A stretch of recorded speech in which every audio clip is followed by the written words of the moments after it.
lands, and no one has come to their aid.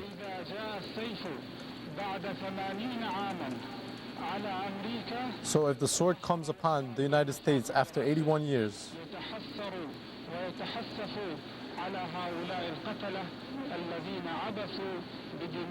they should understand why it came.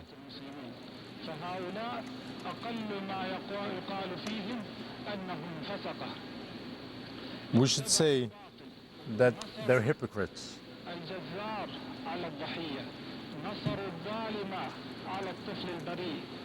They gave victory to cowards. So God should allow anything to happen to them. I want to say that it's very clear. It is every Muslim's role after what happened and after what the United States is planning to the international sinners.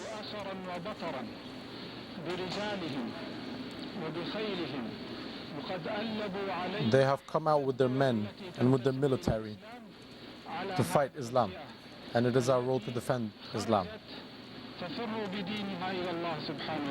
They have come to attack Allah's religion.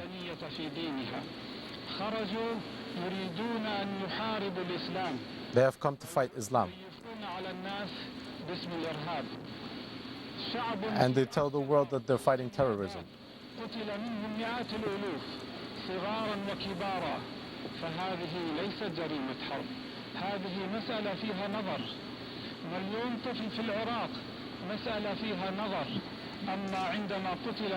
Millions of children in Iraq were never mentioned, and hundreds of thousands in Palestine were not mentioned.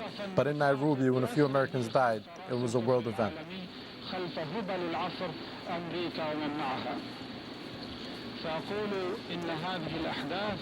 I want to say that these events have split the world into two halves: the faithful and the sinners, those who are not with Allah. It is the role of every Muslim to understand that the winds of war are upon us, and it's our calling to defend Islam. And I want to say to the United States and to its people, I swear by Allah, who has raised the sun to the sky, that the United States does not dream, or anyone who lives in the United States, that the United States will have no peace until every sinner, every Israeli leaves the Palestinian lands. May God bless you. Osama bin Laden on videotape. I misspoke earlier because of several factors. Most importantly, the fact that it is daylight in that videotape. This was apparently pre-taped and given to, in some form, Al Jazeera TV. Whether they had it in advance in preparation for the strikes to begin or not, we don't know. That would certainly raise a journalistic question or two. But that is Al Jazeera TV. That was Osama bin Laden, mostly talking about, and you heard in his remarks what have been his complaints over the years. Americans using sacred land, Saudi Arabia, as the base of airstrikes, the number of children who have died in Iraq, both as the result of direct combat and UN imposed sanctions.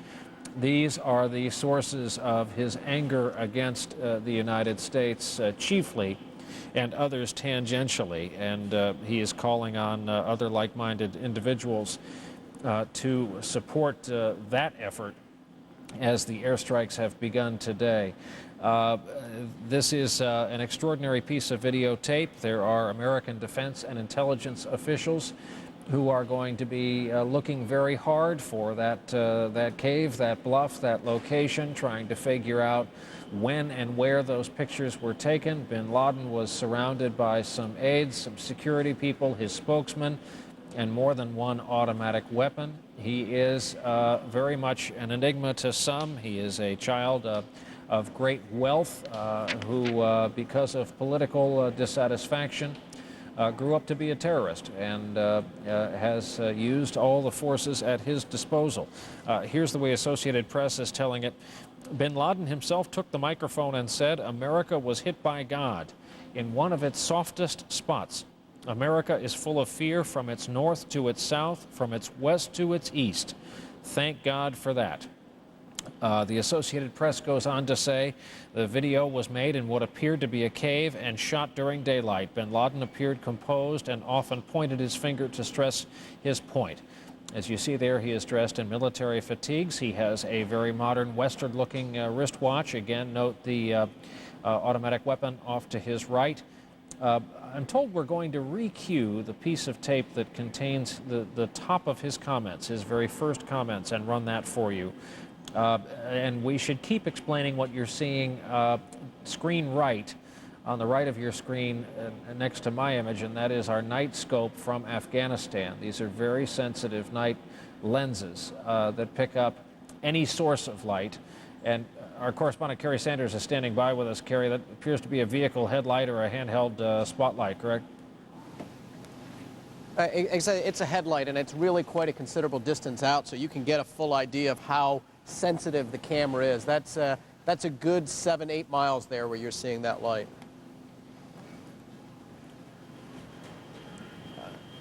We're just, I'm going to ask the control room to repeat to me what was just. Oh, okay. The Taliban is saying that Osama bin Laden has survived this first round of U.S. air attacks. That will come as no surprise to a lot of people. The Pentagon, on the record, will more than likely deny that bin Laden is on the target list for this first volley of airstrikes.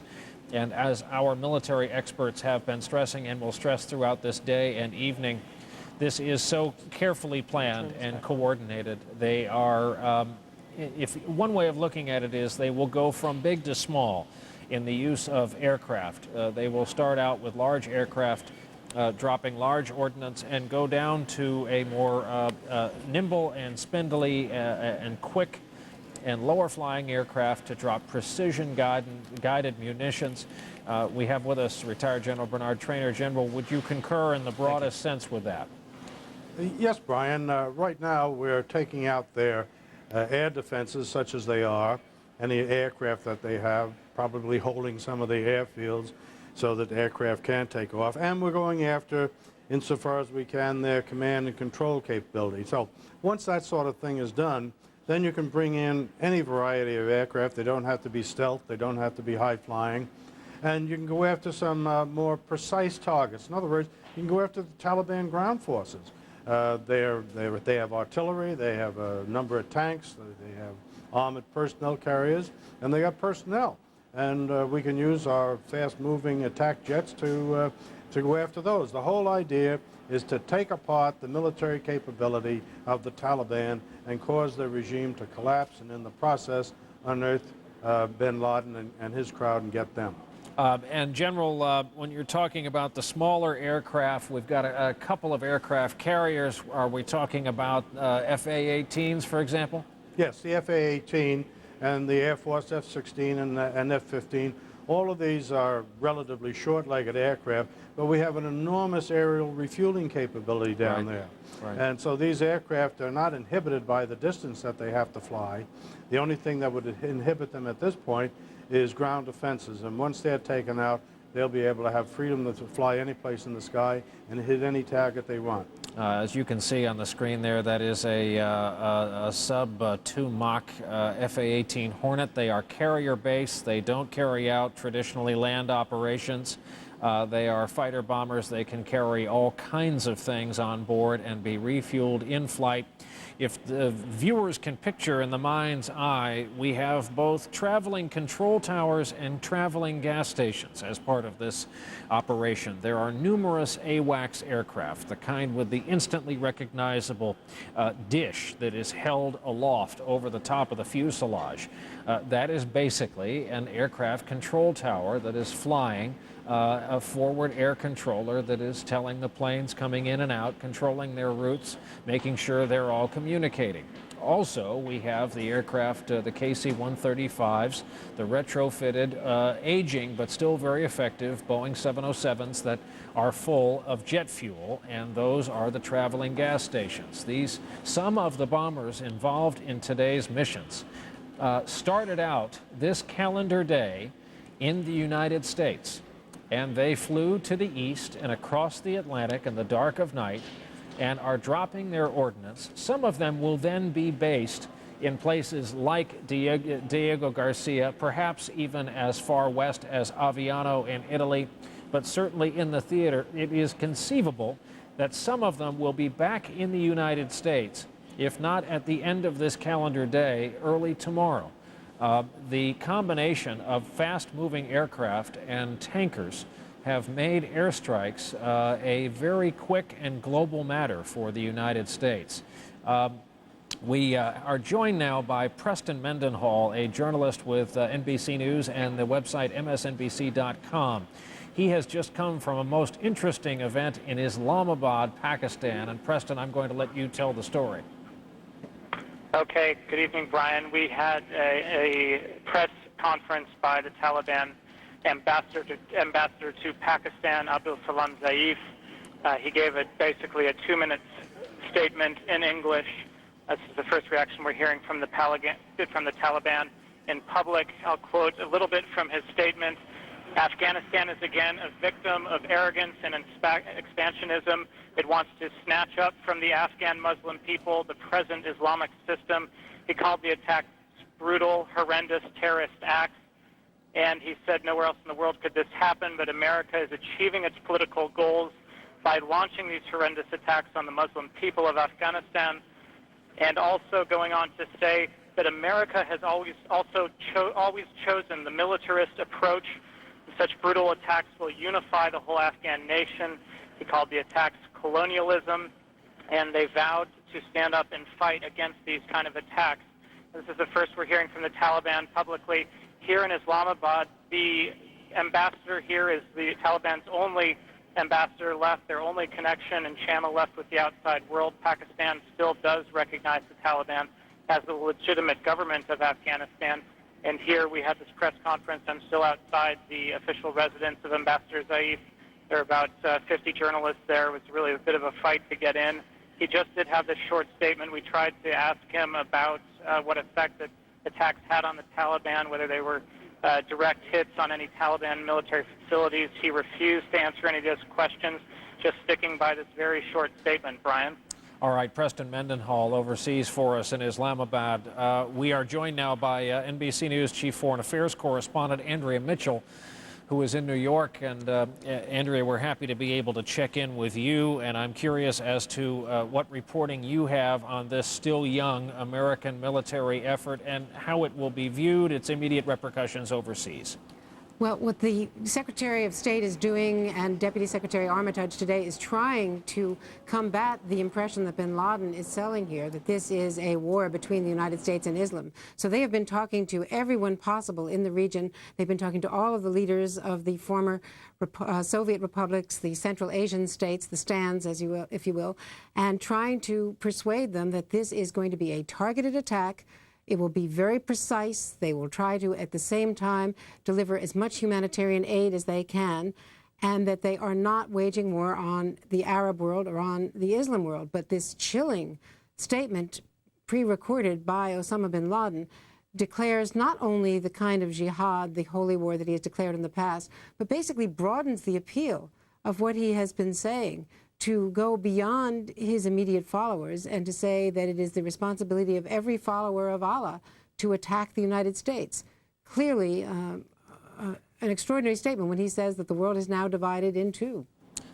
Andrea, Americans don't like the feeling they have felt this weekend. We're coming up on 1 month since the attacks, after all, on New York and Washington.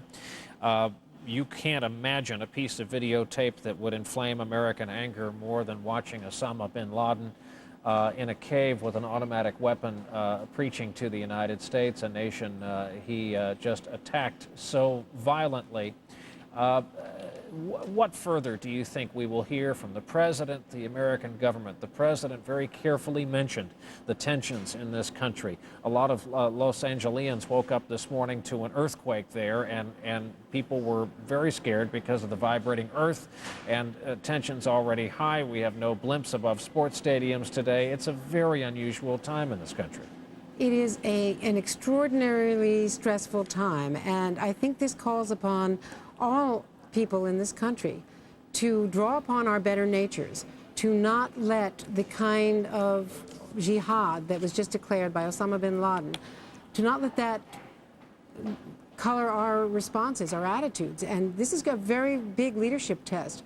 So far, George Bush and his team have done very, very well, I think, at trying to work against the hate crimes, trying to make it clear that this is not a case where America is being divided and where we have to view everyone and paint everyone with a broad brush. But this is going to be very, very tricky, because Osama bin Laden's statement tries to say that the world, that any follower of Allah has a moral and religious responsibility to attack the United States, whether on his direct orders or not.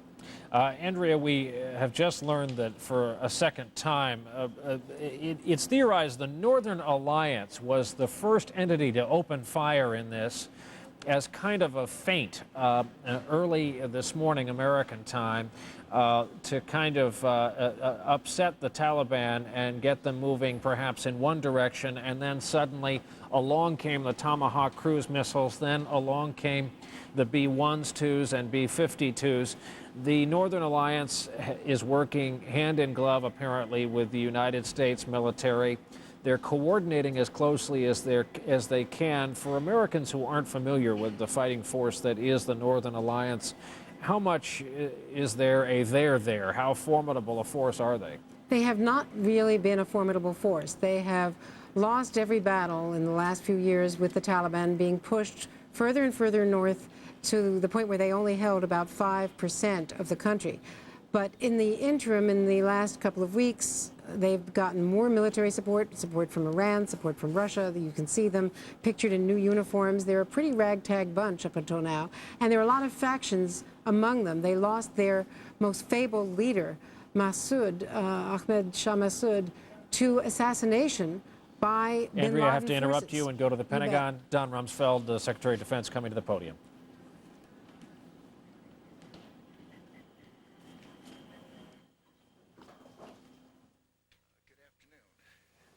We've said since Tuesday, September 11th, that the campaign against terrorism will be sustained, and that we will use every element of American influence and power. Today, the President has turned to direct, overt military force to complement the economic, humanitarian, financial, and diplomatic activities which are already well underway. The effect we hope to achieve through these raids, which together with our coalition partners we have initiated today, is to create conditions for sustained anti-terrorist and humanitarian relief operations in Afghanistan. That requires that, among other things, we first remove the threat from air defenses and from Taliban aircraft.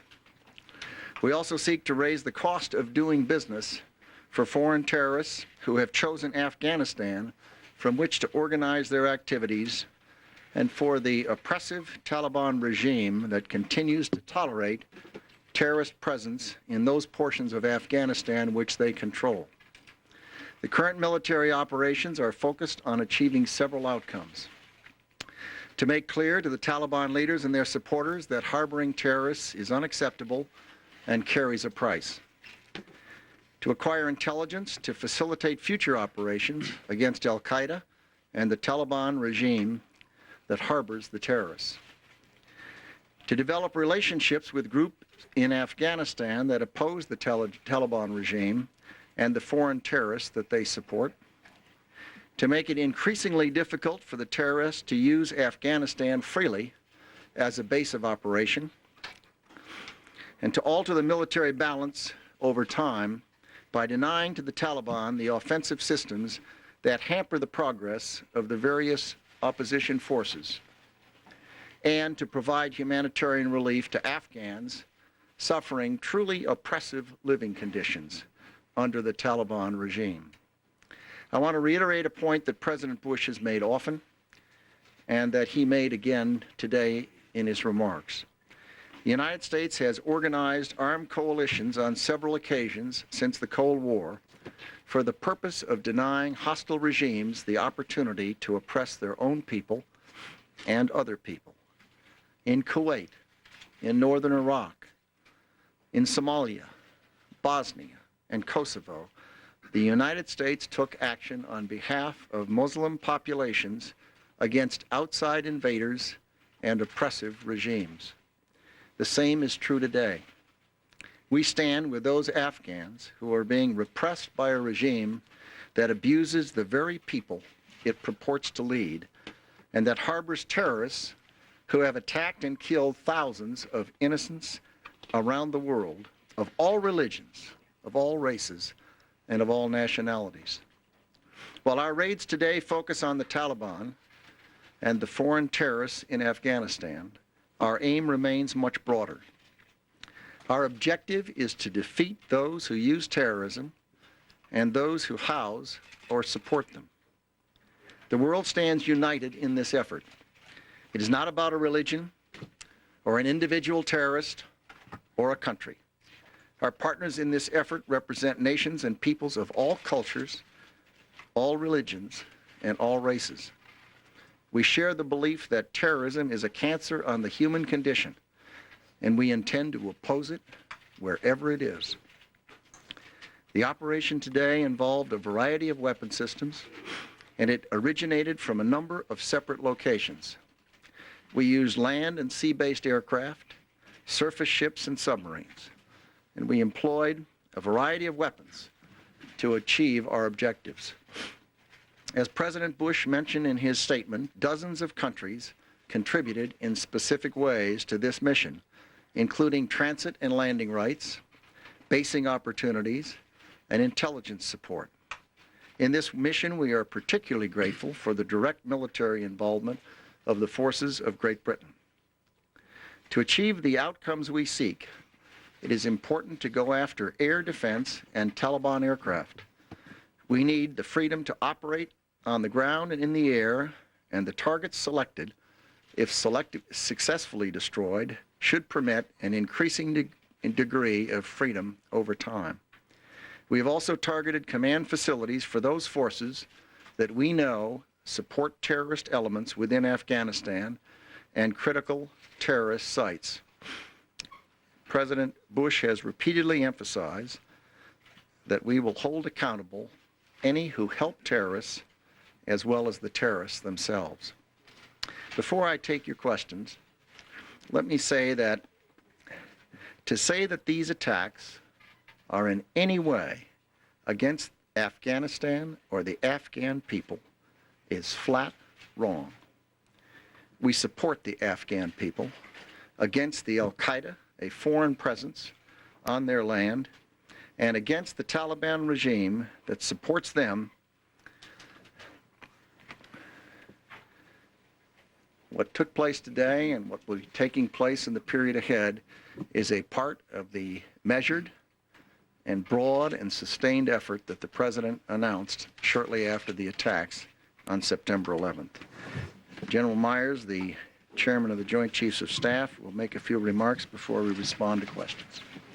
Thank you, Mr. Secretary. I know you have many questions to ask, so I'll keep my comments brief. The Secretary said today our forces have begun the initial part of military operations in the war against terrorism.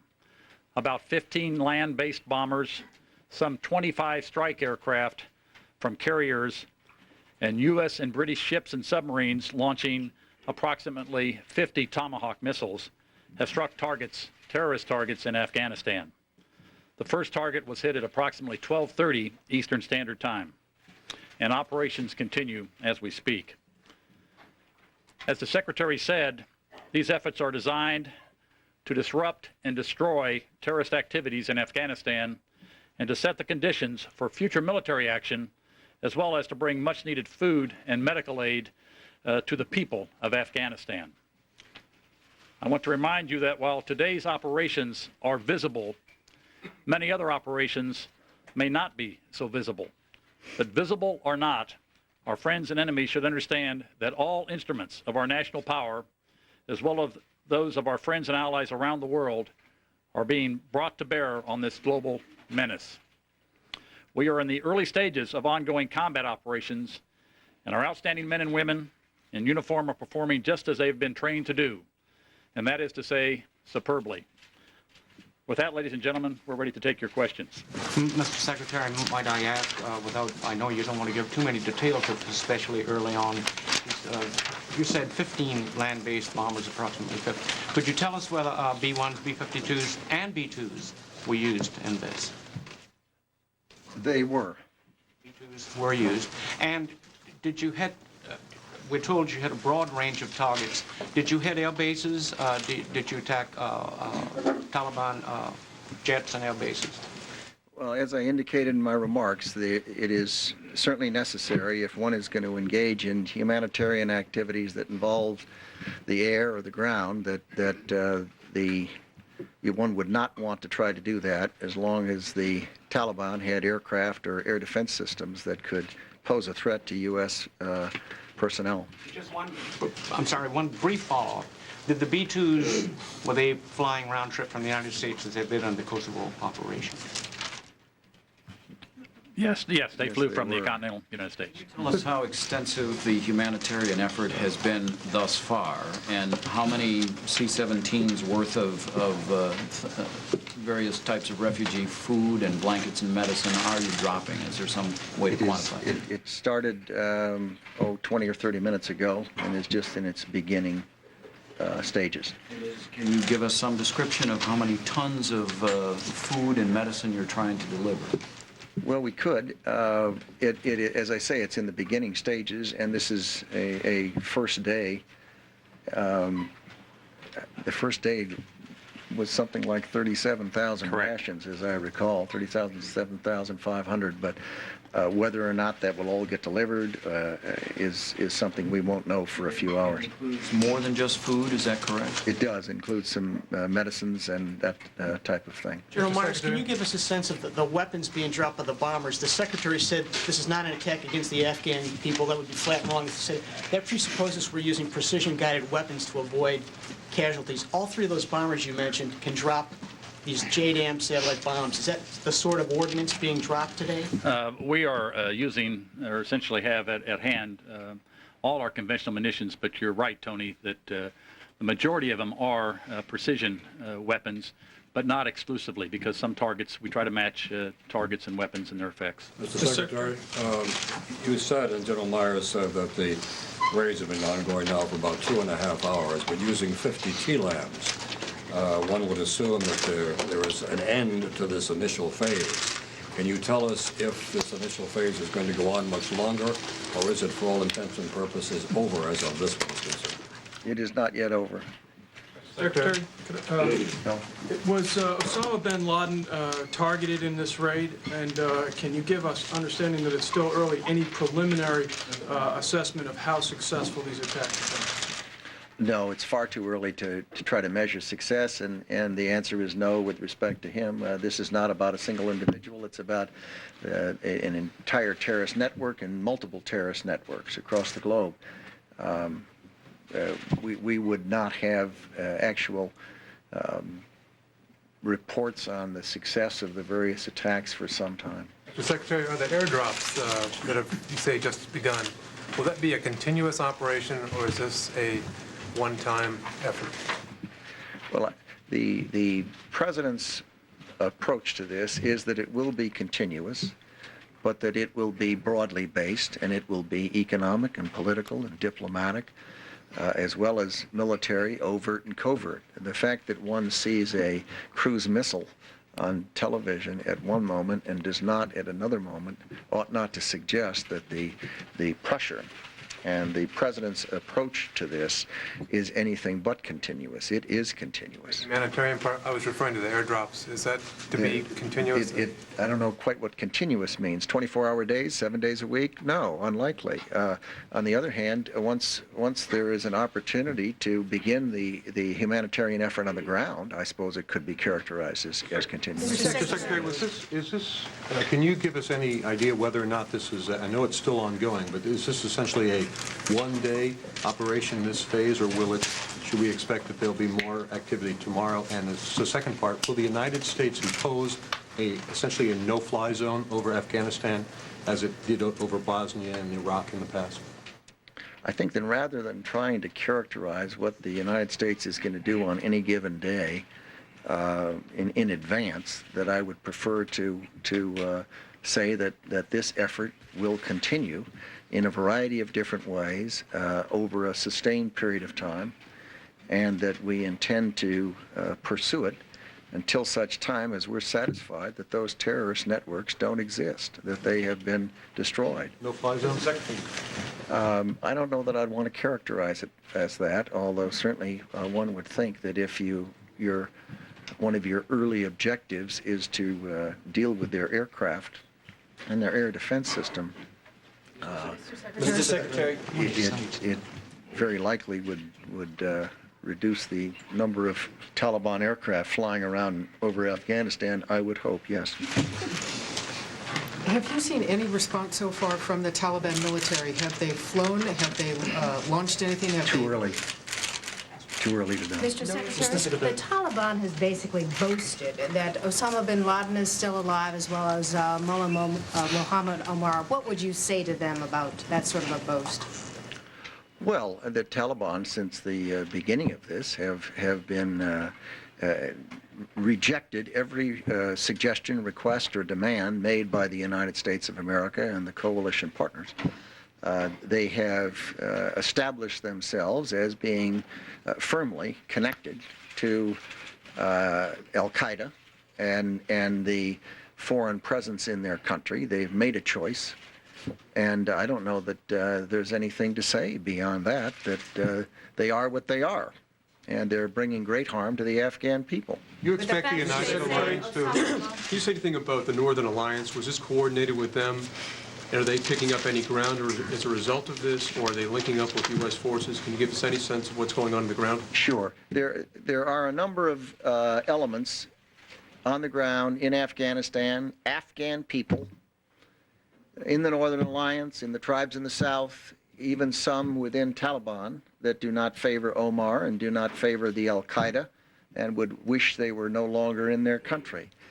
Certainly our interest is to strengthen those forces that are opposed to Al-Qaeda and opposed to the Taliban leadership that is so intimately connected to them, and to strengthen all of those forces so that they will have better opportunities to prevail and to deal with what obviously is a regime that is enormously harmful to the Afghan people and poses threats to people all across this globe, including the United States of America. And do you plan to put ground troops in Afghanistan? Do you plan to put ground troops in Afghanistan? It's been said many times from the podium that there just aren't that many targets in Afghanistan. Apparently you found some. Can you explain that? And also, can you address what seems to be somewhat of an anomaly in this mission, the idea that you're fighting your way in order to drop humanitarian relief on people? And if the places where you're dropping relief, if you're getting shot at there, are you not essentially dropping relief on the enemy? Well, first, with respect to the targets, I think I've said repeatedly from this podium that there are not a lot of high-value targets. I pointed out that the Taliban and the Al-Qaeda do not have armies, navies, and air forces. And that's clear. They don't. I've therefore characterized this conflict, this campaign, this so-called war, as being notably different from others. And it means that what we have to do is exactly what I said in my earlier remarks. We have to create the conditions for a sustained effort that will assist those forces in the country that are opposed to Taliban and opposed to Al-Qaeda. And we have to do it in a variety of different ways. We have to dry up their bank accounts. We have to bring political, diplomatic pressure to bear on them. We have to bring economic pressure to bear. And to the extent we can, use overt as well as covert activities to improve target information, to gather intelligence that will enable us to be more precise in what we do, and to force people to move and change what they're doing, to raise the cost of what they're doing, to attempt to reduce the number of people around the globe who support them and finance them. All of that helps. The fact is, in this battle against terrorism, there is no silver bullet. There is no single thing that is going to suddenly make that threat disappear. Ultimately, they're going to collapse from within, and they're going to collapse from within because of the full combination of all of the resources from all of the countries that are brought to bear on these networks. And that is what will constitute victory. General Myers, ground troops, casualties, Will you be providing arms and air cover to the opposition forces to strengthen them? And as I say, I don't think our goal is to make them more successful. Getting into exactly how we'll do that, I think I'll defer. Do you plan to send U.S. ground troops into Afghanistan? Secretary, you said a moment ago, you spoke of multiple terrorist networks in multiple countries. Is this phase of the operation going to involve strikes in some other places other than Afghanistan? As you know, we've had a policy here, at least during my tenure, where we don't discuss ongoing operations and we don't discuss intelligence matters. Do you plan to put U.S. ground troops into Yugoslavia? Go ahead. Would you please describe the Taliban anti-aircraft systems you're going to be deploying? Is it AAA surface-to-air missiles? And have any of the American aircraft been damaged or brought down?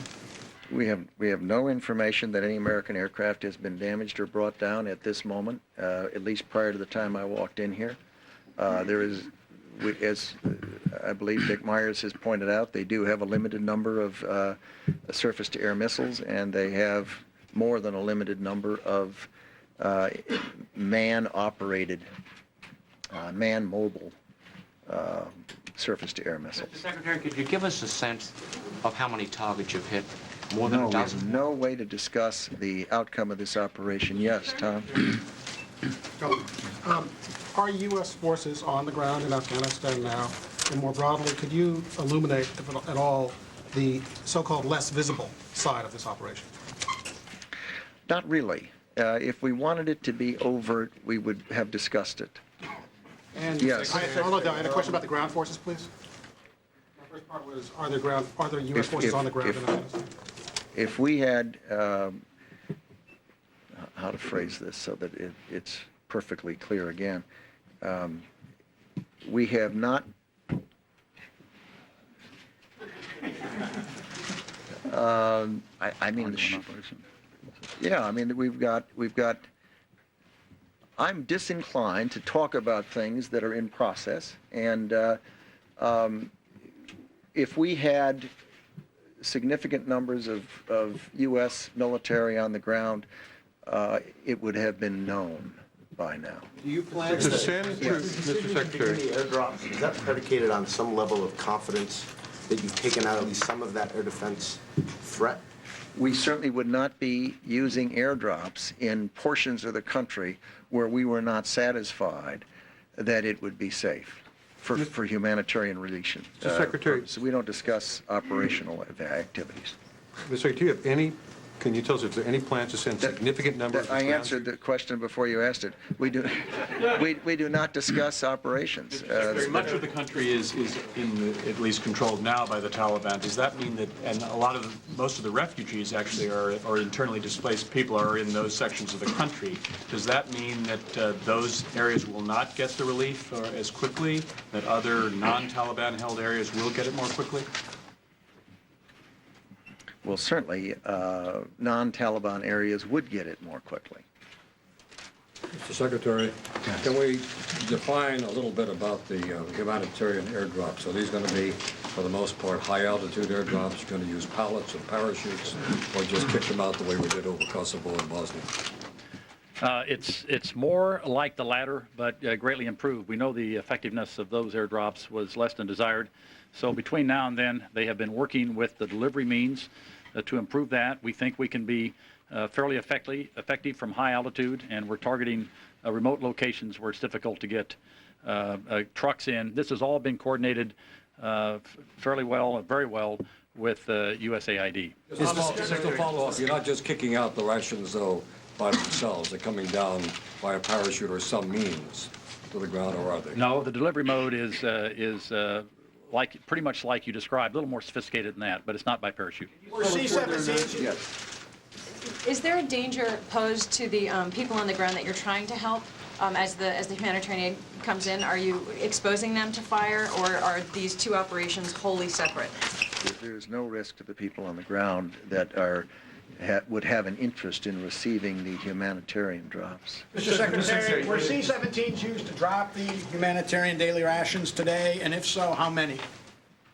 There were 2 C-17s planned today to drop humanitarian rations. 100% of what was carrying the HDRs? For the first day, that's correct. How can you drop them from high altitude? How can you drop them from high altitude?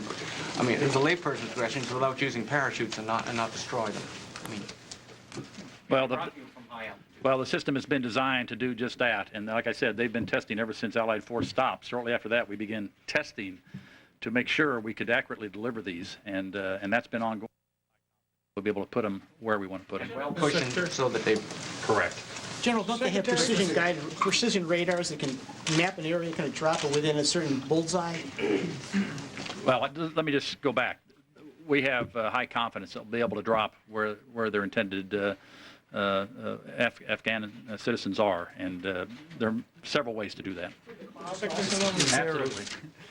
As part of the effort today, are you dropping leaflets? Have you begun radio broadcasts from Commando Solo and some of the other assets that you have that can do directed messages to the people who may not understand what you're doing? Yes. Today, both of those? Yes. Secretary, you said... Are you asking, sir, the non-Talibans to form a government, or are you waiting for the total defeat of Taliban? That really is the business of the Department of State. And what we are doing is we are attempting to help those and advantage those that oppose Taliban and that oppose Al-Qaeda in that country in a variety of different ways. And how that might evolve and what that might mean from the standpoint of the future of Afghanistan, it seems to me is a good distance off, and it is not an issue that this department really is involved in. Mr. Secretary, are additional steps being taken to strengthen security in the United States in anticipation of some possible retaliation for this attack? Well, most of the kinds of attacks that we've seen tend to have been planned months and months and months, in some cases years in advance. So the idea that any attack that could occur now would conceivably characterize as in retaliation for something, I think would be a misunderstanding of the situation. The United States is, as President Bush has indicated, is on a state of heightened awareness. And the armed forces around the world are on a state of higher alert than is normal. The forces in the United States are on a higher alert than has been the normal pattern for our forces.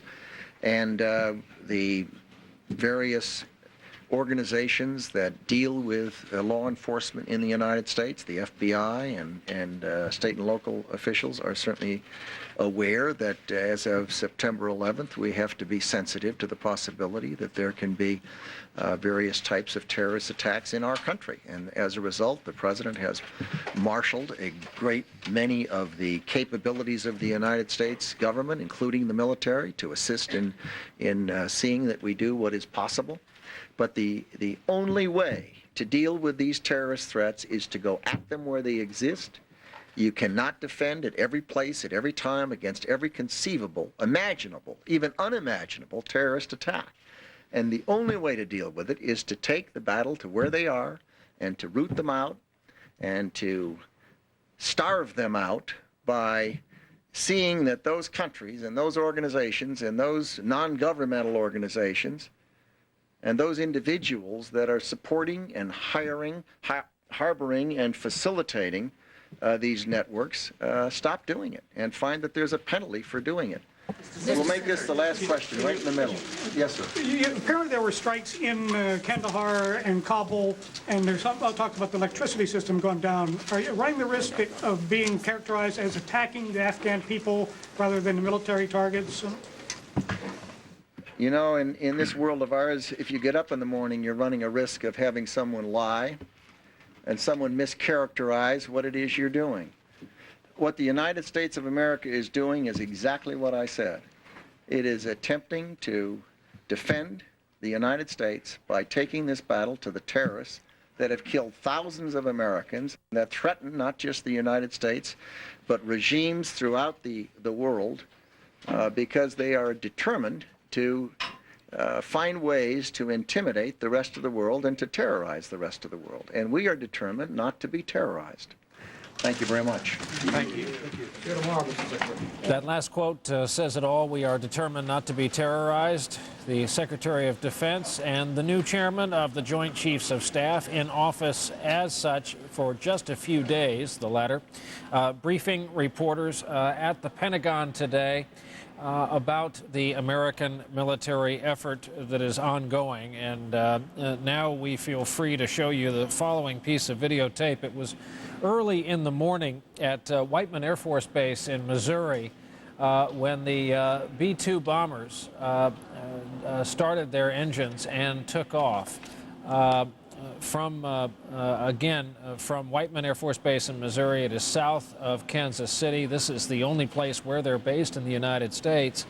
Warfare being what it's become in this country, they were able to fly from there east across the country, across the Atlantic, strike their targets, refueled en route, and drop their ordnance and continue refueling. We don't know if they will stay overseas or if part of their mission was to come right back to Whiteman Air Force Base in Missouri. They have an unrefueled range of 6,000 miles. It is an extraordinary bat-like aircraft with, of course, stealth capability. Carries, as you see there, missiles and bombs. So the B-2, one of two or three basic groups of aircraft taking part in this. The B-1, B-2, B-52, and Tomahawk cruise missiles, all of which confirmed by the Pentagon. A number of things to report to you. First of all, the State Department, as you might imagine, warning all Americans who are overseas, planning overseas travel, and blatantly warning all Americans who are in Pakistan to leave the country. That goes without saying. Vladimir Putin has been called by the American president today. No word on the specifics of that conversation. French President Jacques Chirac says French forces will take part in this.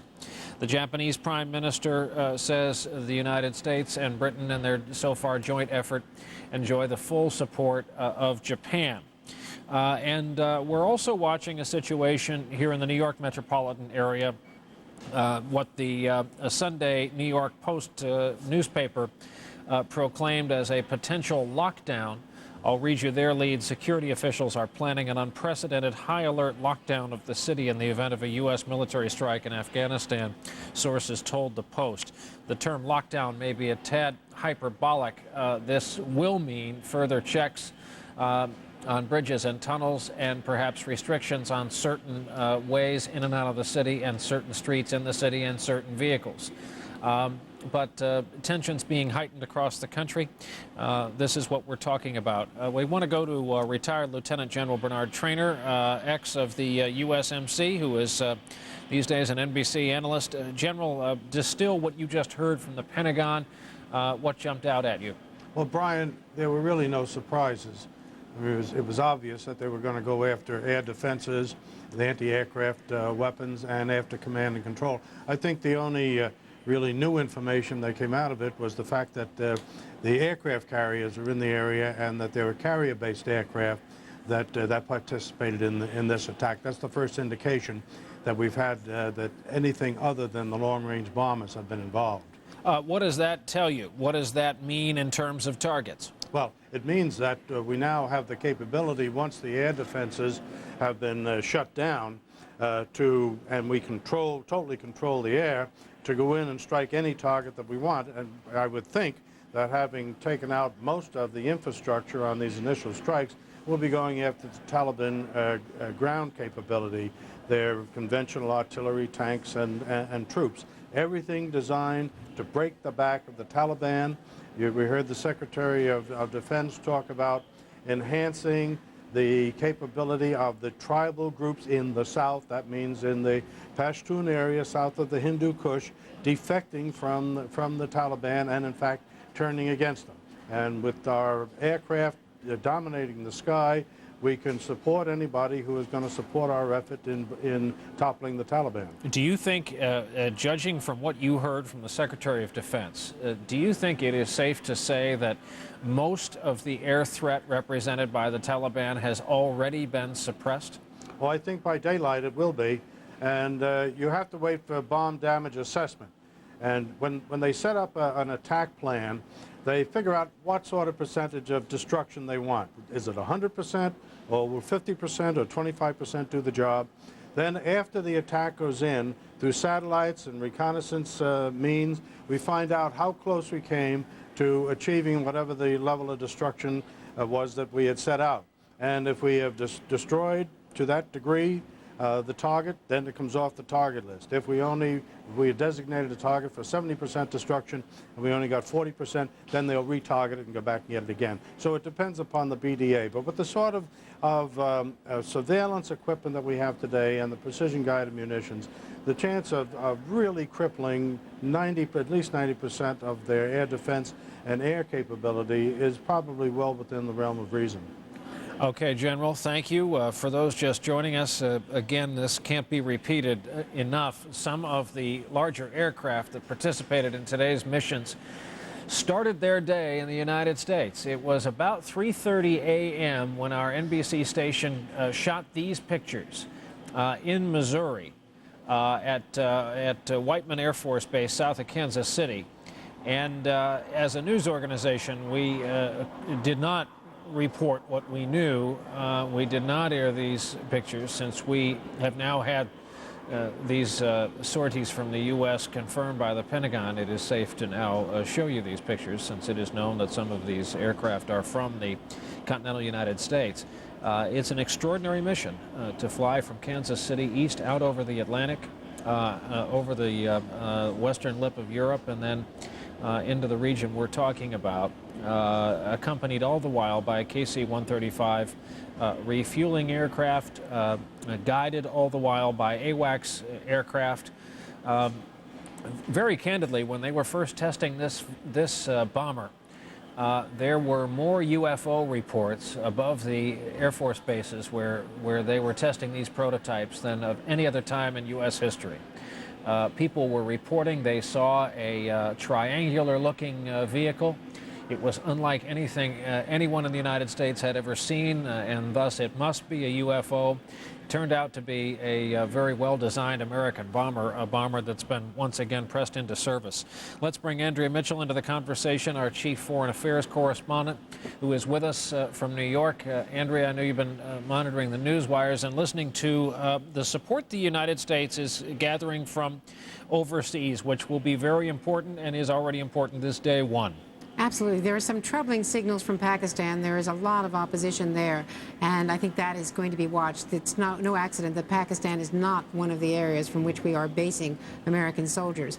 Instead, putting people in other parts of the region, in Oman, in Qatar, in Tajikistan, Uzbekistan, but you saw that Donald Rumsfeld on this journey that ended at 6 o'clock yesterday morning did not go to Pakistan. That is a little bit too dicey, too much opposition to President Musharraf's support for the United States.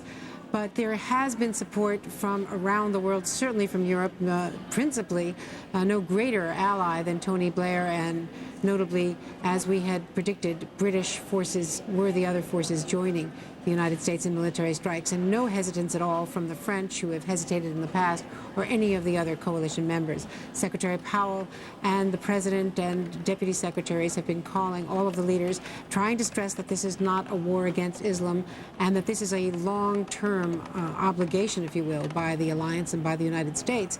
And in fact, it is easier for the U.S. to act alone, except for getting air rights and some basing rights and the key support of the British. It makes it a lot cleaner diplomatically if it is our battle and if we don't have to go through the rules of engagement with the UN or NATO as we did in the Balkans in previous engagements. But one of the things that I thought was very clear from Donald Rumsfeld today, and he's been telegraphing and signaling his intentions all along. He said on one of those flights, the flight into Uzbekistan, as Jim Miklashevsky reported from the time, that what we're going to do if we need to drop humanitarian aid, which they wanted to do for a lot of diplomatic as well as humanitarian reasons, what we're going to do is take out the anti-aircraft weapons, and that is exactly what they do. And they've got 2 C-17s, as we learned from this briefing, that are trying to drop 37,500 packets, started about 45 minutes ago, according to their account, after the initial round took out some of those anti-aircraft weapons. And the other thing he said in that briefing, which is very clear, is he said that there is no silver bullet in this war on terror. So this is a long-term commitment. And that is what they are saying privately to a number of us who've been talking to the cabinet members as well, that this is something that is going to require the American public's patience. They think they have it now in the polling, but they know that that kind of mood can evaporate rather quickly. All right, Andrea Mitchell from New York, thank you. You heard Andrea mention those packets being airlifted by C-17. Its trade name is the Globemaster. It is an extraordinary cargo plane, brand new relative to other Pentagon assets. It is nothing like the old generation C-130s, C-141s, which their pilots joke can break a tooth. They vibrate so badly, especially flying with a load. The Globemaster is an extraordinary and extraordinarily smooth flying, big cargo jet, and it has enough creature comforts inside if need be.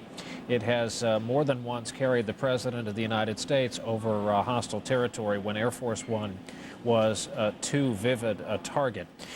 Let's go over to the Pentagon, since it is the headquarters of so much of our attention and so much of the information we're getting at this hour. NBC News correspondent Nora O'Donnell is standing by for us there. Nora? Good afternoon, Brian. Well, as you heard the Defense Secretary say just a minute ago, there is no silver bullet in this war against terrorism. What we're learning is that this is just the first wave of bombing campaigns by the United States and by the British, who are working in joint fashion on this. There were a wide range of targets hit today, and we got some sense of just what types of firepower the United States is using, including 15 land-based bombers, and those include B-2 stealth bombers as well as the B-52 bombers, which are the backbone of the U.S. military. Both of those used. We did get confirmation that those B-2 bombers did fly out of Missouri today from Whitman Air Force Base, but they did not confirm that those were returned to Whitman Air Force Base. In fact, that they are largely going to stay in Diego Garcia, an island in the Indian Ocean. Also, 25 Stryker aircraft. Those are flying off those aircraft carriers which we have had positioned in the region, the USS Enterprise and the USS Carl Vinson. Also, hearing from the Defense Department that they launched some 50 Tomahawk cruise missiles, not only from U.S. ships, but also from British submarines in the area. The first target, of course, these military installations. NBC News has learned that they did hit the Defense Ministry in Kabul, also destroyed an airbase at an airport in Kandahar. The point all along has been from this Defense Department that they have to take out these air defenses by the Taliban in order to continue other military operations inside Afghanistan. What was noteworthy today is that the Defense Secretary acknowledging that there really are no high-value targets in Afghanistan. It is such an antiquated military that the Taliban and the type of equipment that they are operating with, that they use some massive firepower today in order to take out these, so that those humanitarian food drops could become immediately. We learned those began in the last half an hour and will continue, but it is clear, Brian, this is just the first wave of action. We're also hearing from sources that what was done today was a softening of the target, so that ground forces could then go in, set up a base, set up supply lines and others to smoke out, as they have acknowledged, and the President acknowledged in his speech to the nation earlier today, Many of these terrorists hide out in caves. They will need people on the ground to continue those operations. Brian? All right, Nora O'Donnell at the Pentagon, thank you for that. There's a Taliban report, and we report this as you should receive it with a bit of a grain of salt, that an unidentified aircraft is down in southern Afghanistan. We will work on getting an official confirmation of that. The Pentagon had no information on anything down and said it was too early for any of that. We mentioned things are a bit dicey with Pakistan. We do know that Pakistan allowed the United States to use its airspace in the commission of today's attacks by air. Our own Ashley Banfield is standing by live in Pakistan with the man who once served as information minister there. Ashley, what do you have? Hussein Haqqani is with me here, Brian, as you mentioned, not only information minister, but he was also a representative for Pakistan, an ambassador to Sri Lanka.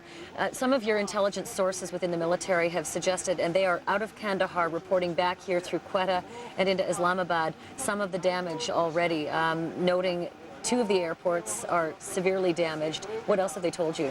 Well, apparently the targets were all military, and basically the purpose seems to have been to damage whatever air defense capability the Taliban have. So radar stations have been hit, and the 2 airports at Kabul and Kandahar have definitely been hit. When you say radar stations, do you also mean the radar-guided guns that were around Kandahar that have apparently been taken out? Those have definitely been taken out. A call from Kandahar also suggested that several other military installations, such as the Defense Ministry in Kabul, came under attack, and amongst the targets were certain ammunition dumps around the 2 major cities. There is also an unconfirmed report, of course, because it's within Afghanistan, that another target has been the Kunduz airport, which is towards the north. And the purpose of taking that out or attacking that would probably be to enable the Northern Alliance of Afghanistan to be able to move forward without the Taliban being able to attack them from the air. All right, what else can you tell us about Pakistani bases, or at least one base, being used for alliance or at least helicopters, either American or World Alliance services for search and rescue missions? What have you heard from your intelligence sources? Pakistani officials, of course, will not acknowledge officially or publicly any Pakistani base being used. There are reports, however, that some bases not in the forward locations such as Quetta or Peshawar, but some areas where there is not a population cluster, but air bases there have been used to be able to provide the United States support with search and rescue helicopters being stationed there in case there is any need to rescue any personnel inside Afghanistan. Hussein Haqqani, thanks very much for that information. Brian, I have some other things I want to pass along your way as well, and that is that an aide to the Taliban foreign minister who is inside Afghanistan, the aide's name is Zahid, which is a single name which is commonly used within this area, single name only. Zahid says that Kabul airport is gone completely. Also says that bin Laden and Mullah Omar are alive. That's another report that we're getting. We're also getting an initial casualty count. And again, this would be very difficult to confirm as it is the middle of the night here, and there is no power in Kandahar, as is being reported, or in Kabul. But the casualty count at this time is 100. We're not being told whether that is civilian or whether that is military. I also wanted to let you know that here in Islamabad, religious leaders have already come out condemning this attack. And I can tell you 2 of the names of the organizations. The Afghan Defense Council, a very, very influential Islamic fundamentalist group here, condemning this attack, and the Harakat al-Mujahideen saying that this is a brutal attack on innocent people. And one other thing I want to bring to you, Brian, that is John Mercer, the father of Heather Mercer, who is one of the Americans being held in Kabul. I contacted John Mercer just a short time ago to say, are you aware of this attack now on Kabul? He said, I'm watching it. They're bombing the hell out of Kabul, and my daughter's in there. He did not want to speak to the press on television tonight, Brian. Okay, Ashley Banfield from the region tonight in Pakistan. Thank you for that. We're going to dip in now live to Al Jazeera TV and listen to our interpreter as we listen to the Taliban Deputy Defense Minister, keeping in mind there is very little left tonight of the Taliban Defense Forces. Attack against our bases, against the bases of Mujahideen. And they're also targeting innocent civilians, and this is an act of terror that the United States is carrying out. They're attacking the homes and they're attacking civilians. The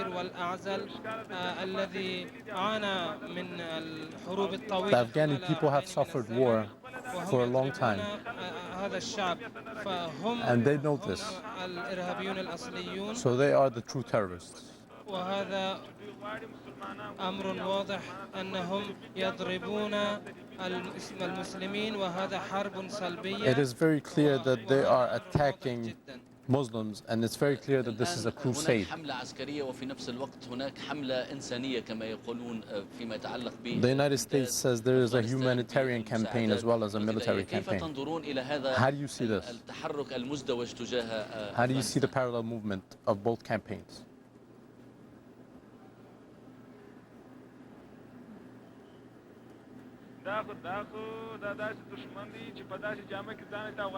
هذا عدو يريد أن يتقمص أكثر من شخصية.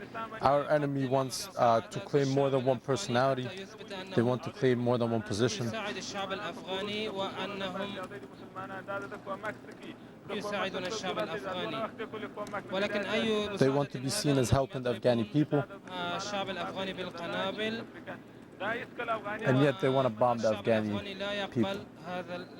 And the Afghani people do not want the aid of the United States. How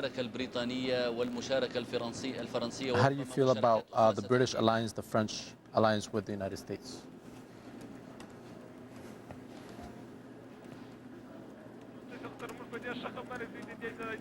أنتم تعرفون أكثر منا أن هذه حرب صليبية ويضربون. You know more than I do that this is a Christian crusade against Islam. And we will defeat all of the sinners in one blow. We thank you from Kabul. إذن عودة للتطورات التي تابعناها منذ بداية هذه التغطية الخاصة والمتعلقة backtracking the events that have taken place. إذ تعهد بن لادن في تسجيل مصور. Our counterpart on Al Jazeera TV in the region live right now, that interview you just saw, calling today's military effort a Christian crusade, was with the Taliban Deputy Defense Minister.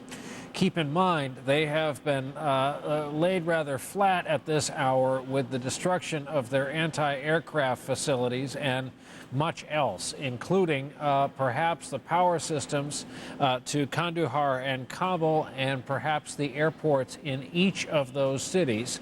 Keeping in mind, Taliban headquarters proper are right outside Kandahar.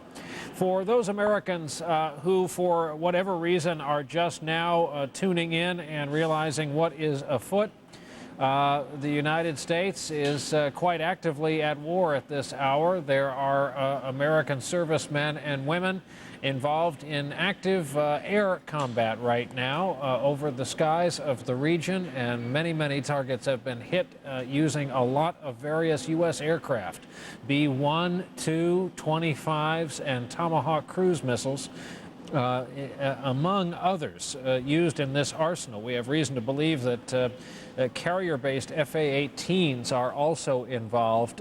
That would make it quite early in the fighting to use such a small aircraft for close-in strikes. But apparently, if we can read between the lines of some of what was said at the Pentagon briefing, Hornets are now involved in this. One of the emotional high points of this day thus far was when the president went on the air from the treaty room in the White House. The news media were given a 6-minute warning that he was coming on the air, and we want to play for you now his comments in their entirety. So here, just around the noon hour, was what the President of the United States had to say. On my orders, the United States military has begun strikes against al-Qaeda terrorist training camps and military installations of the Taliban regime in Afghanistan. These carefully targeted actions are designed to disrupt the use of Afghanistan as a terrorist base of operations and to attack the military capability of the Taliban regime. We are joined in this operation by our staunch friend, Great Britain. Other close friends, including Canada, Australia, Germany, and France, have pledged forces as the operation unfolds. More than 40 countries in the Middle East, Africa, Europe, and across Asia have granted air transit or landing rights. Many more have shared intelligence. We are supported by the collective will of the world. More than 2 weeks ago, I gave Taliban leaders a series of clear and specific demands. Close terrorist training camps, hand over leaders of the al-Qaeda network, and return all foreign nationals, including American citizens unjustly detained in your country. None of these demands were met. And now, the Taliban will pay a price. By destroying camps and disrupting communications, we will make it more difficult for the terror network to train new recruits and coordinate their evil plans. Initially, the terrorists may burrow deeper into caves and other entrenched hiding places. Our military action is also designed to clear the way for sustained, comprehensive, and relentless operations to drive them out and bring them to justice. At the same time, the oppressed people of Afghanistan will know the generosity of America and our allies. As we strike military targets, we will also drop food, medicine, and supplies to the starving and suffering men and women and children of Afghanistan. The United States of America is a friend to the Afghan people, and we are the friends of almost 1 billion worldwide who practice the Islamic faith. The United States of America is an enemy of those who aid terrorists and of the barbaric criminals who profane a great religion by committing murder in its name.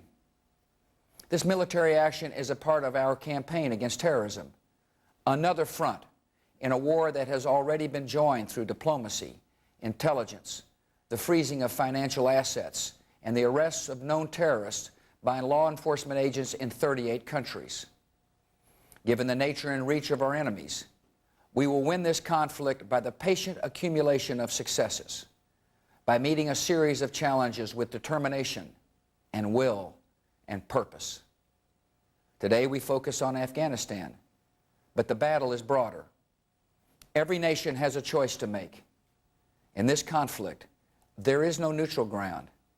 If any government sponsors the outlaws and killers of innocents, they have become outlaws and murderers themselves, and they will take that lonely path at their own peril. I'm speaking to you today from the treaty room of the White House, a place where American presidents have worked for peace. We're a peaceful nation. Yet, as we have learned so suddenly and so tragically, there can be no peace in a world of sudden terror. In the face of today's new threat, the only way to pursue peace is to pursue those who threaten it. We did not ask for this mission, but we will fulfill it. The name of today's military operation is Enduring Freedom. We defend not only our precious freedoms, but also the freedom of people everywhere to live and raise their children free from fear. I know many Americans feel fear today, and our government is taking strong precautions. All law enforcement and intelligence agencies are working aggressively around America, around the world, and around the clock. At my request, many governors have activated the National Guard to strengthen airport security. We have called up reserves to reinforce our military capability and strengthen the protection of our homeland. In the months ahead, our patience will be one of our strengths. Patience with the long waits that will result from tighter security. Patience in understanding that it will take time to achieve our goals. Patience in all the sacrifices that may come. Today, those sacrifices are being made by members of our armed forces who now defend us so far from home, and by their proud and worried families. A commander-in-chief sends America's sons and daughters into a battle in a foreign land only after the greatest care and a lot of prayer. We ask a lot of those who wear our uniform. We ask them to leave their loved ones, to travel great distances, to risk injury, even to be prepared to make the ultimate sacrifice of their lives. They are dedicated. They are honorable. They represent the best of our country, and we are grateful. To all the men and women in our military, every sailor, every soldier, every airman, every Coast Guardsman, every Marine, I say this: your mission is defined, your objectives are clear, your goal is just. You have my full confidence, and you will have every tool you need to carry out your duty. I recently received a touching letter that says a lot about the state of America in these difficult times. A letter from a 4th grade girl with a father in the military. As much as I don't want my dad to fight, she wrote, I'm willing to give him to you. This is a precious gift, the greatest she could give. This young girl knows what America is all about. Since September 11, an entire generation of young Americans has gained new understanding of the value of freedom and its cost in duty and in sacrifice. The battle is now joined on many fronts. We will not waver. We will not tire. We will not falter. And we will not fail. Peace and freedom will prevail. Thank you. May God continue to bless America.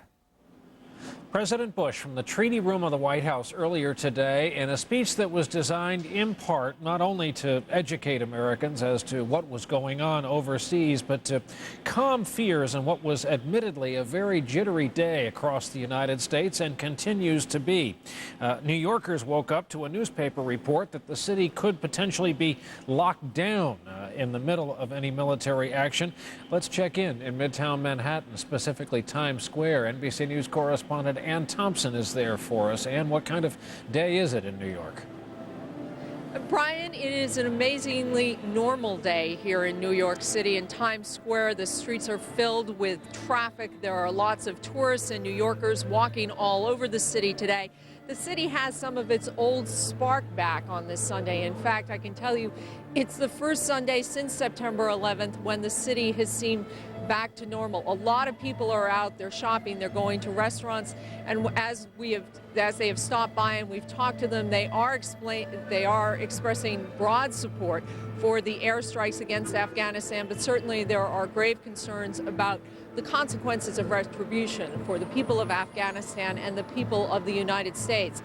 As you mentioned, that newspaper report saying that the city planned to implement some sort of lockdown if there were any sort of retaliatory actions against Afghanistan. We have seen no evidence of that. Here in Times Square, there has been no evidence of greater police presence, any more additional security than usual. And Mayor Giuliani spoke to reporters earlier this afternoon saying that if something significant happens, the city does have a plan to react. He will be speaking to reporters again at 5 this afternoon, and we expect to hear more about what, if anything, New York City would do. But again, it's just been an amazingly normal day here in New York City, a brisk, beautiful fall day, and millions of people are enjoying it. Brian? All right. Ann Thompson, thank you very much. And as Ann mentioned, we're going to be hearing more from the mayor of New York, but a perfectly normal, if not a bit nippy day in Central Park and the surrounding area in New York. Times Square bustling, as Ann Thompson reported, with tourists. Is that been confirmed? Okay. The Emmy Awards apparently have been canceled. The Emmy Award broadcast scheduled for tonight in Los Angeles will not go on. There had been a report earlier from one of the producers of the broadcast that it was going to go on as planned. Apparently, they have decided that it would be the better part of wisdom not to hold that event tonight. First cancellation in 53 years. So we are awaiting a news conference by Rudolph Giuliani, the mayor of New York, coming up here at 4 p.m. Eastern. We're at 3:45 now. What we'd like to do is bring everyone up to date on just what has transpired today. As you know, American warplanes are in action right now in the skies over Afghanistan in a dual-pronged mission, both military strikes and apparently a humanitarian mission of dropping off food in packages from cargo planes.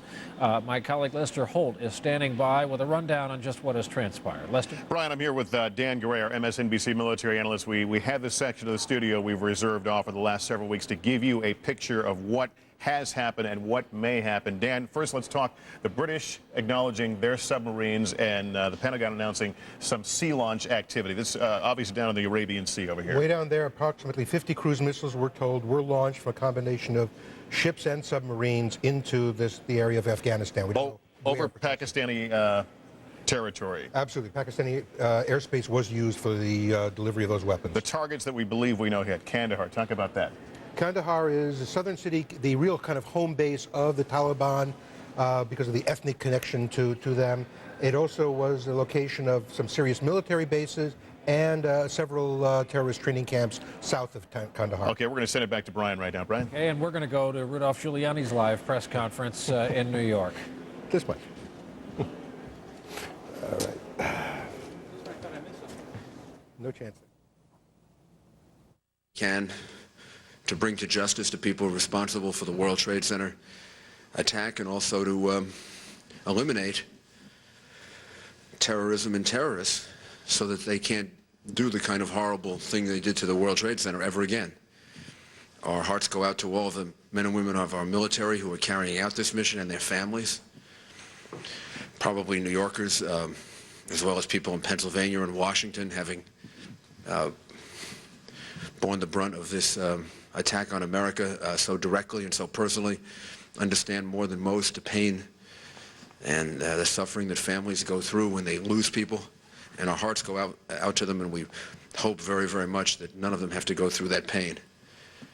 We also say that we're fully confident that the men and women of our military, of our Air Force, of our Navy, of our Marines, of our Army, Coast Guard, have the same courage and the same determination as our New York Fire Department, New York Police Department, Port Authority Police Department, those who have already given their lives in this struggle against terrorism and done it bravely and valiantly. As far as New York is concerned, life goes on as normal in New York. Yes, we have heightened security. We've had that for some time. It has been increased as a result of the action that's being taken in Afghanistan. But this is a plan that the specific plan that we've had ready for the last 3.5 weeks, and it really is just a plan that we've had ready for some time, for 3 or 4 years, to deal with the possibility of terrorism based on the trials that took place in New York, the Millennium Celebration. And basically the core of the plan is that there's a significant additional number of armed police officers, members of the National Guard who will be guarding sensitive areas that we think might be subject to attack. Of course, we're not going to put out a list of those areas. That would be counterproductive. To a large extent, I think people can assume what those areas are. There also will be heightened security at the airports, as there already is, and there will be heightened security at access and egress points throughout the city. The city is not being locked down. I don't know where that even term developed, lockdown. I think Bernie used to do that when he was Corrections Commissioner. You do lockdowns when, so maybe that's where it came from. You do lockdowns in jails when you have, problems.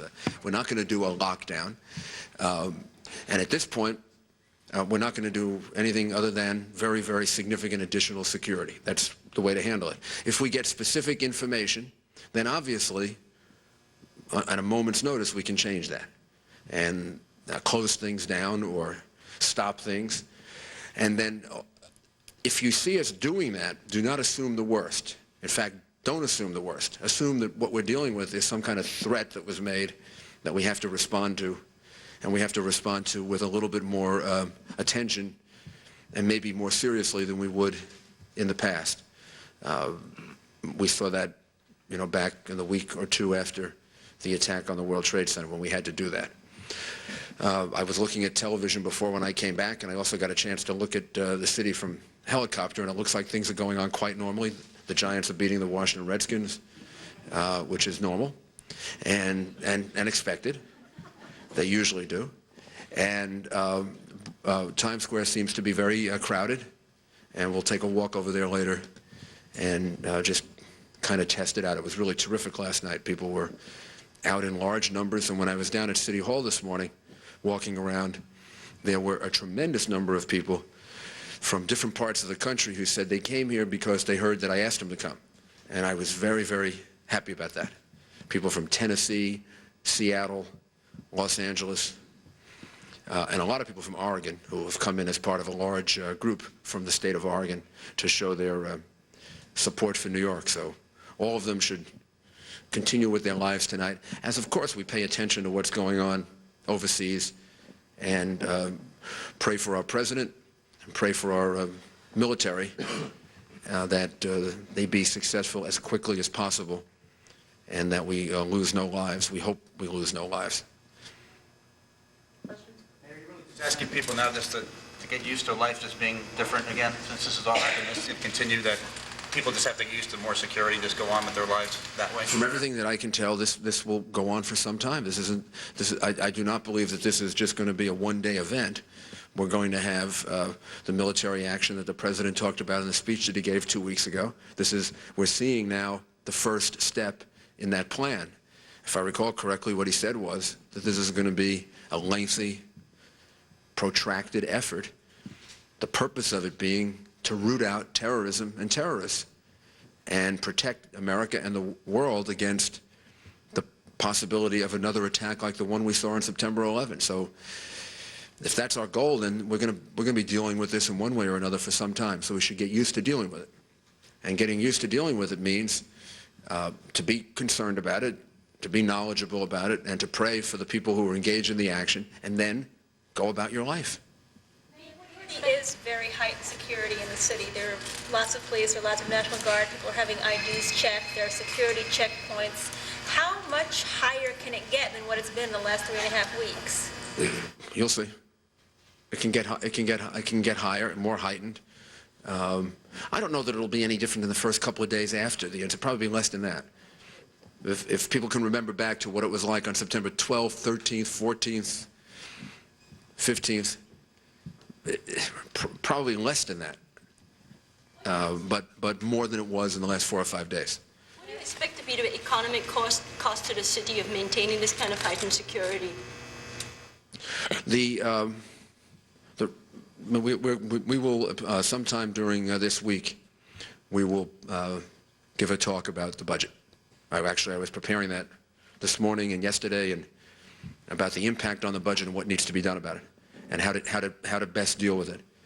So right now I would just be giving you a preliminary number. We'll probably sometime mid to early next week, this upcoming week, we'll put out all of those numbers and also lay out an approach to how the city, within the budget that we presently have, can deal with it, how we can accomplish, making sure that our budget is balanced and we absorb the impact of this. The city has some very, very positive things going for it. Its economy was doing very well before this happened. It had a very, very diverse job base. It's probably the most diverse job base that it's had in 50 years. And we had things that we never had before, which I'm very glad now that we did with the City Council. A budget stabilization account.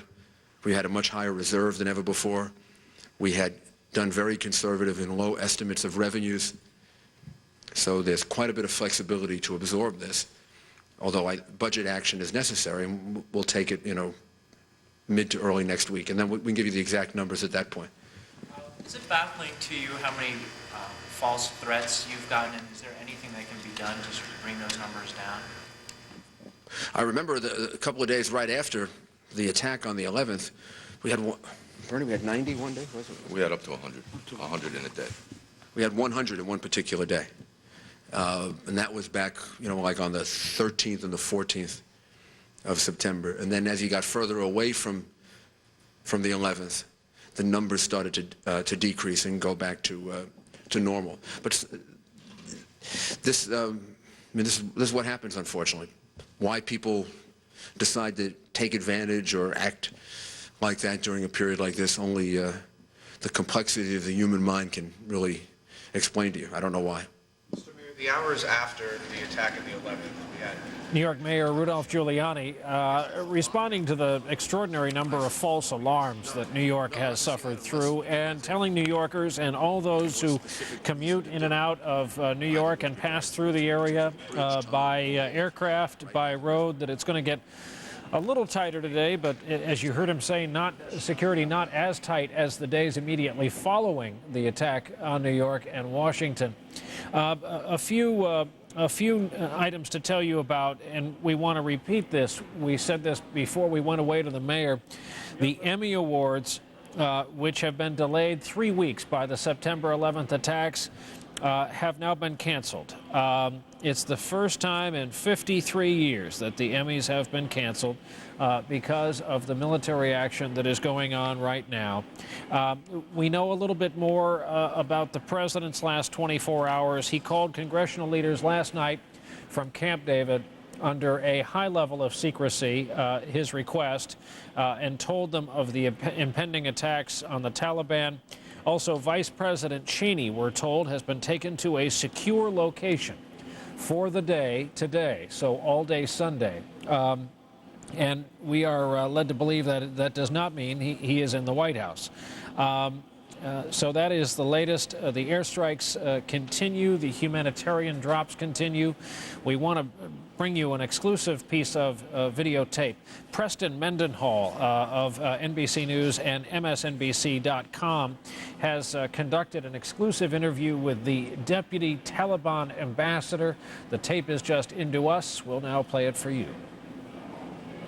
We are victims of this expansionist attacks by America. We know the agenda is not terrorism. The agenda is to replace a sitting government in Afghanistan. But such tactics will never achieve political goals as it happened in the past. The former Soviet Union didn't achieve its political goals by invading Afghanistan. Throughout the history, in such cases, these kind of attacks have unified the Muslim nation of Afghanistan against aggressors, and this time will it happen as so.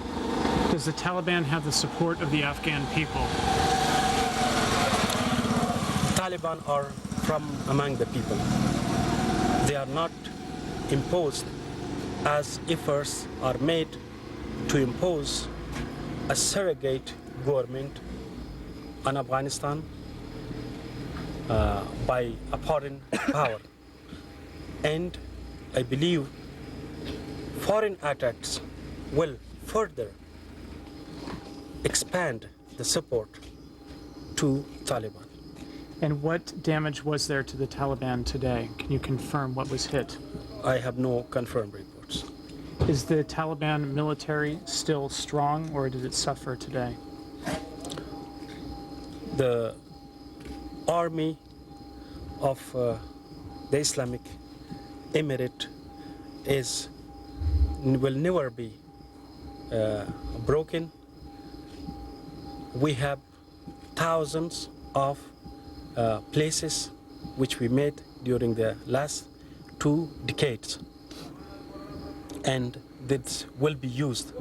This is not an army placed in one place to be bombed and to be wiped out. And where is Mullah Omar? Has there been any communication? I don't know. Is he still in charge? Of course. Mm-hmm. What is the next step for the Taliban? The next step in such cases, as always in Afghanistan, is to defend of its country and of its faith and sovereignty. Okay, thank you. Can we just have one more shot? We'll just do a 2-shot. All right, that interview by Preston Mendenhall in Taliban-controlled Afghanistan with the deputy Taliban ambassador. It is 4 o'clock here on the east coast of the United States, a day when the United States has launched 50 cruise missiles at Afghanistan targets, Taliban military targets, airports, parts of cities, power grids, power stations, anti-aircraft locations. This is anti-aircraft fire you are seeing as taped earlier and broadcast on Al Jazeera across the region.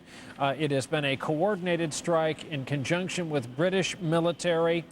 They also launched cruise missiles, sub-mounted cruise missiles, we are led to believe. We have heard in the space of this one day from the American president and the British Prime Minister. Other governments are sending out statements of support of the United States effort against the Taliban.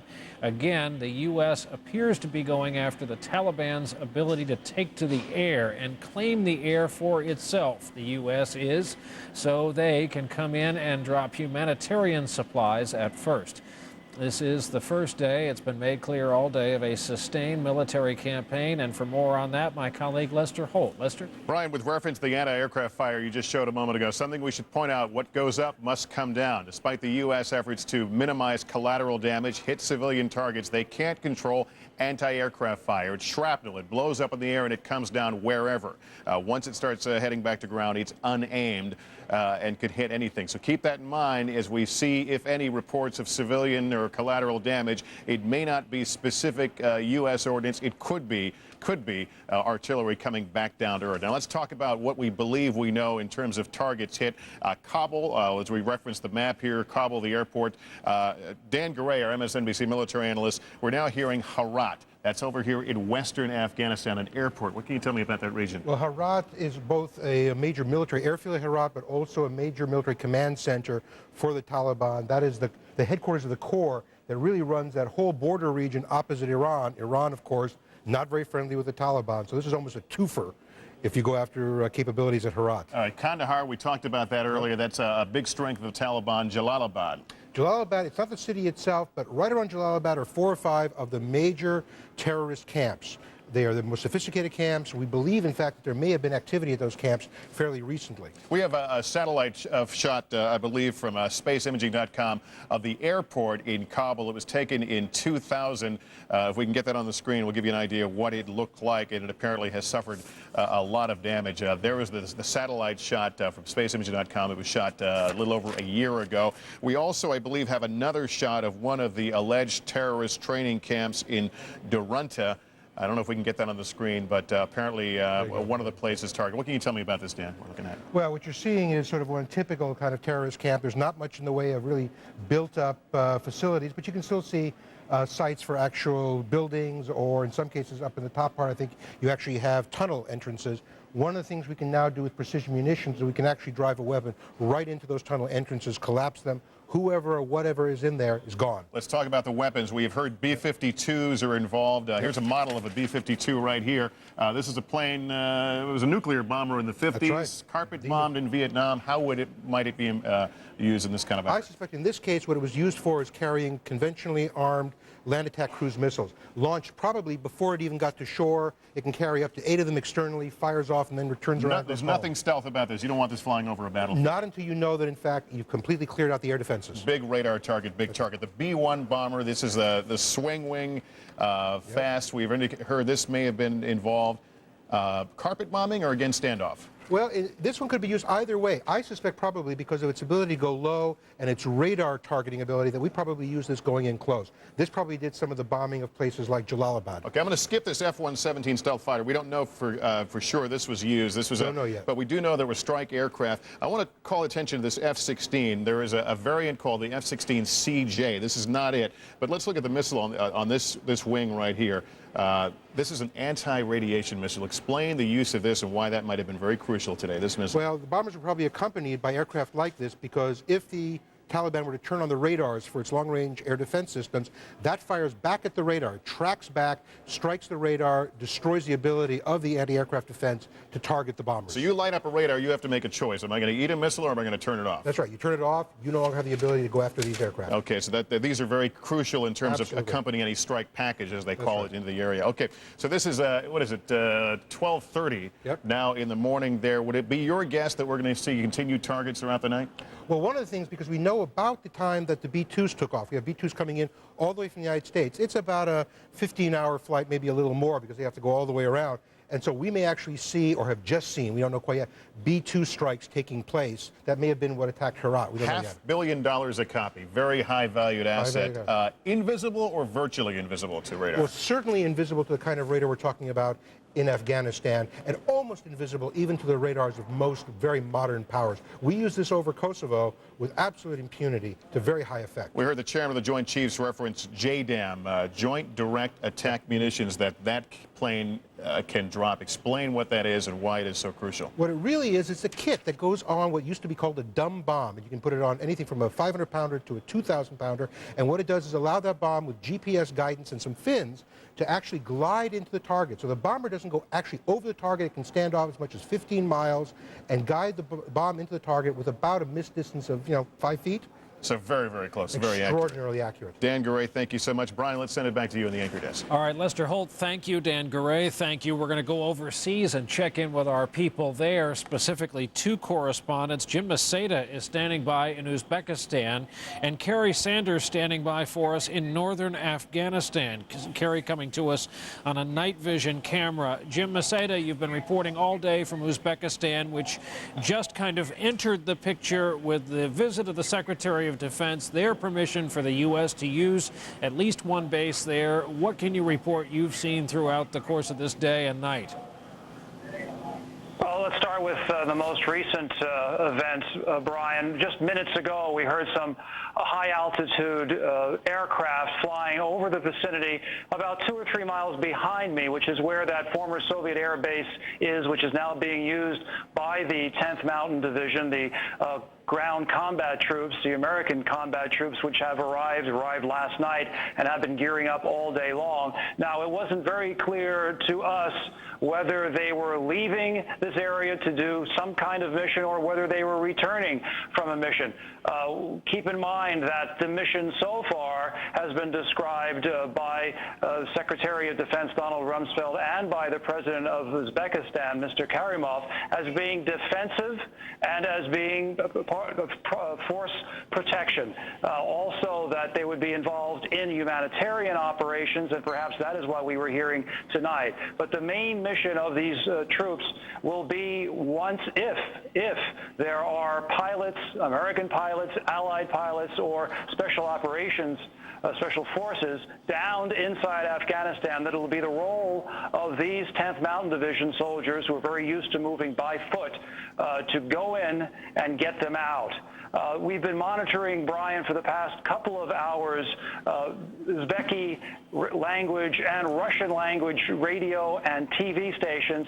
I just wanted to flesh out an earlier report. This is coming from Radio Svoboda, which is a Western-financed, highly reliable Russian language radio station, quoting citizens inside Kabul, saying that eyewitnesses do confirm that the Kabul airport was, in fact, hit, and it looked like it was hit by missiles, that many government buildings inside Kabul, government buildings meaning Taliban-controlled government buildings, have been hit with precision weapons, meaning that the scene there was very similar to what we both described in 1999 when those NATO bombs came down in downtown Belgrade. One building totally destroyed and on fire, a building next door unscathed.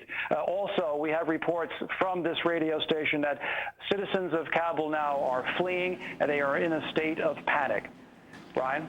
All right, Jim Maseda in Uzbekistan, thank you for that. Over to Kerry Sanders in Afghanistan. Kerry, anything where you are?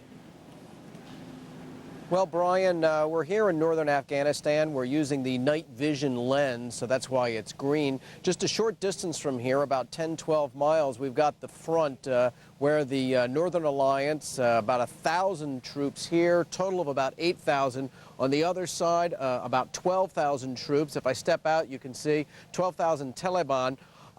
Tonight we have heard a little bit of exchange of cannon fire, and we've heard the rumble of that cannon fire back here about 12 miles away. Now, the temperature tonight is dropping into around the mid-40s, but it is a crystal clear night, almost a full moon, a really apparently perfect condition for the Air Force and others to pull off the type of operation that is taking place about 200 miles from here in the capital city. Now, we heard the Secretary of Defense say tonight that he did not and would not comment on people on the ground. He said if there were a significant number of people on the ground here from the U.S. forces, we would probably know about it. But in all likelihood, from what he said, there are some people who are on the ground, and those who are on the ground, in all likelihood, are using this type of gear that we're using here, a night vision lens, so that they can report back with some intelligence, report back what has actually taken place. Of course, some of the pictures from Al Jazeera television tell them quite a bit of how accurate the missiles have been. Now, the other component to this that we heard the president say, we heard Tony Blair mention, is the humanitarian effort. And they mentioned that there are at least 2 C-17s that are up doing some high-altitude drops because of the problems of so many of the refugees in this country. Humanitarian workers say that it's a catastrophe in the making. There is pre-famine and famine conditions in different parts of this country. As they do the drops, somewhat interestingly, I think you might envision that a plane comes over and somehow they push it out the back and a parachute comes down and it comes down. But they're not doing that. They're actually just kicking it out, as they said. It comes down. It's apparently a rather precise drop. There is no parachute. In all likelihood, because of the fear that these humanitarian drops could actually result in the planes being hit or at least targeted, they're going to use those first drops, the 2 drops that are already underway right now, in areas where they know that the Northern Alliance is, an area very similar to where we are right here. And in the last couple of weeks, there have been quite a number of people who have been making their way here to northern Afghanistan, about 14,000 refugees here. Some of the humanitarian workers that we have spoken to said in the camps that they have set up, it is very clear that these people are arriving with malnutrition, not only because they're hungry, but because the ends of their hair are beginning to show like a blonding color. And they say that's a very clear indication when the tips of the hair start turning blonde that malnutrition is beginning to set in. So the effort to get humanitarian aid to these people, dropping it underway, and I suspect as the daylight comes up we might see some more of that, and of course in the coming days this will be a continued effort. Brian? All right, Kerry Sanders for us in Afghanistan, thanks. And you heard Kerry touch on this. When the sun comes up, and it's 1:11 a.m. in Islamabad right now, something called BDA can begin, bomb damage assessment. It's a series of initials we will hear over and over again from the Pentagon. But BDA, by satellite and eyeballing it, will be crucial to knowing just how many items on the target list have been hit. Now we have live on the telephone with us Jamal Haider, who has been doing some work for NBC News since this began. He is inside Taliban-controlled Afghanistan. And Jamal, I'm curious to hear from you what you are hearing about the success or lack of it of this Allied air and cruise missile campaign today. Okay. We have eyewitnesses reports from Kandahar that we, through our sources, that say that the military headquarters in Kandahar has received multiple hits, and the airport was hit, and Mullah Umar's housing compound that was newly built, that is smoke coming out of that housing complex, and some news from Herat, eyewitnesses in Herat are saying that the airport was hit and an oil dump, a fuel depot has been hit and it is on fire and it can be seen. And there was a smaller kind of attack near Jalalabad, south of Jalalabad, in a place called Farm Hada, in which 3 explosions were heard. And a lot of people are moving out of Kandahar city and trying to make their way to a safer place because they are expecting more of what happened tonight, right? How about airports? There are reports that the Allies have gone after and destroyed every available airfield, every way the Taliban would have of getting their planes up in the air. Yeah, definitely. All the airports that we just spoke of, the Herat airport is on fire, the fuel dump is on fire. You cannot confirm if the aircraft on the ground have been hit or not. And the same with Kandahar airport. That was the first target, was Kandahar airport was hit, and so was Kabul airport. Okay. Right? All right. Thank you very much for that report, Jamal. And we will continue to check in with you. Sometimes this will be the only way to get some information out of Taliban-controlled Afghanistan. We are joined now by Lieutenant General Michael C. Short, retired from the U.S. Air Force. At the time of his retirement, he served as commander of the 16th Air Force and commander of Allied Air Forces Southern Europe. General, I presume you heard the Pentagon briefing and you're up to speed on the aircraft being used thus far. What can you tell us? What's your read of the air operation so far?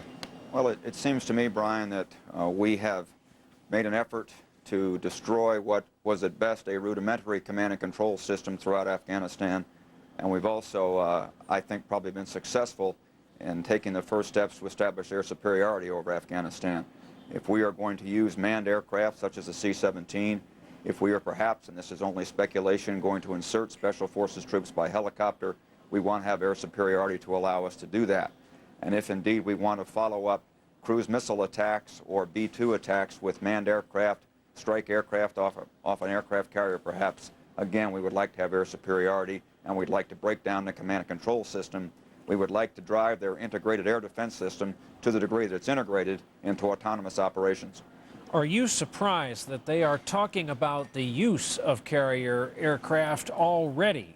Are you surprised that apparently in places the U.S. has already gained a certain amount of air superiority over what's left of the Taliban Air Force? No, Brian, I'm not. The carrier air wing has extraordinary capability on board, and as one of my mentors used to remind me as an Air Force officer, the Admiral would say, Mike, an aircraft carrier is 4.5 acres of sovereign U.S. real estate. So that carrier is off the coast someplace, certainly unlocated by the Taliban, and able to launch its aircraft without anybody reporting they have taken off or are nearing the target. And they have aircraft on board called the EA-6B, which is the only dedicated jamming platform in the entire U.S. and, for that matter, international inventory. And I'm very sure that the EA-6 played a prominent role in getting aircraft into and out of the target area to the degree that we chose to penetrate. My guess would be, Brian, that we chose to penetrate with the B-2, which, as one of your analysts has previously pointed out, is almost impossible for the Afghans to handle. And one of our analysts pointed out that the B-1, I believe he said the B-1 might have unloaded its ordnance prior to reaching the shoreline. Would you concur with that? No, I think, Brian, he said the B-52. The 52s, that's right, because it's such a large radar target. That's right. I'm sure the B-52s stood off what we would call feet wet and launched their conventional cruise missiles for their targets inside Afghanistan. 50 cruise missiles, is that a fairly large or fairly average parcel to release? I know we're in some uncharted territory here. I would say, Brian, that's a reasonable laydown. My colleague, Admiral Dan Murphy, who coordinated our first night cruise missile laydown against Kosovo and Serbia, I believe launched more missiles than that. Clearly, the participation tonight from the British submarine was very, very important to us, and then participation from U.S. surface warships. The more nimble FA-18s, when we start hearing about their use, what will that mean to you? It will mean to me, Brian, that certainly we are very, very comfortable that we control the air.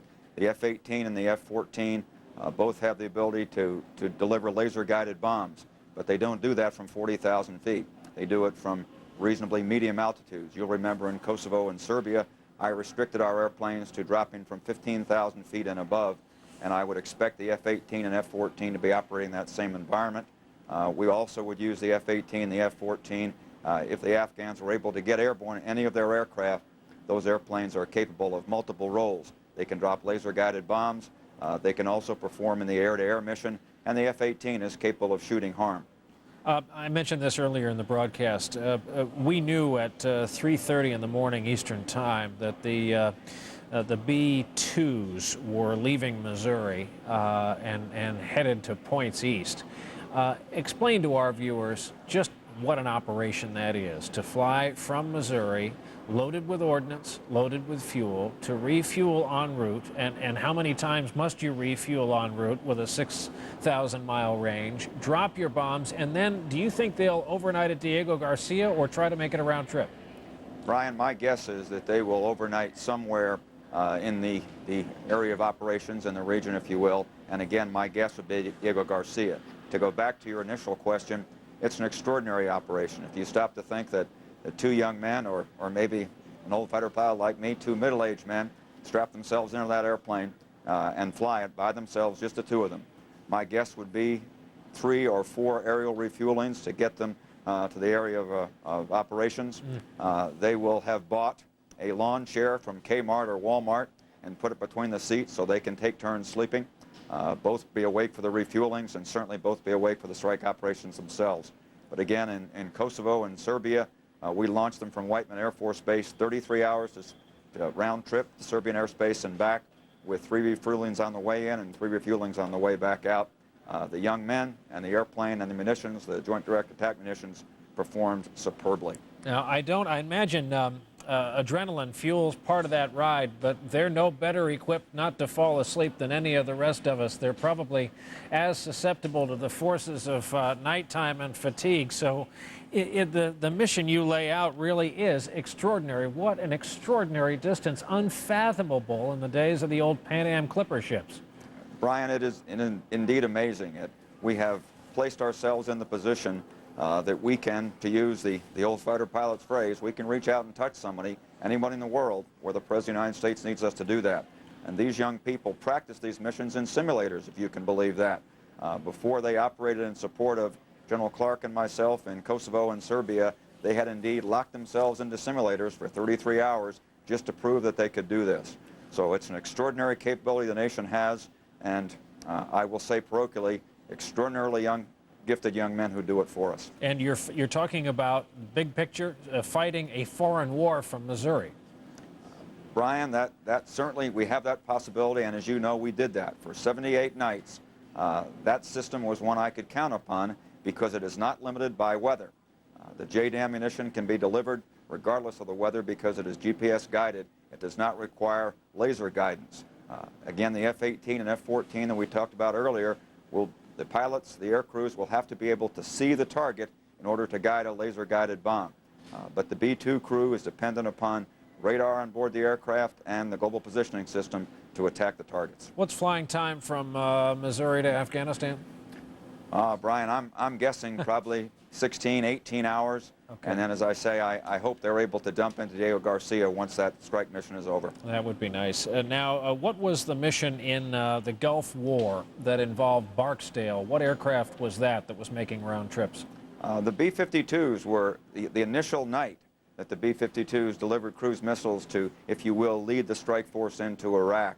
They, in fact, took off from Barksdale, flew into the Gulf region, launched their weapons, and returned to Barksdale. And that was, at that point, certainly the longest out and back mission the United States Air Force had ever flown.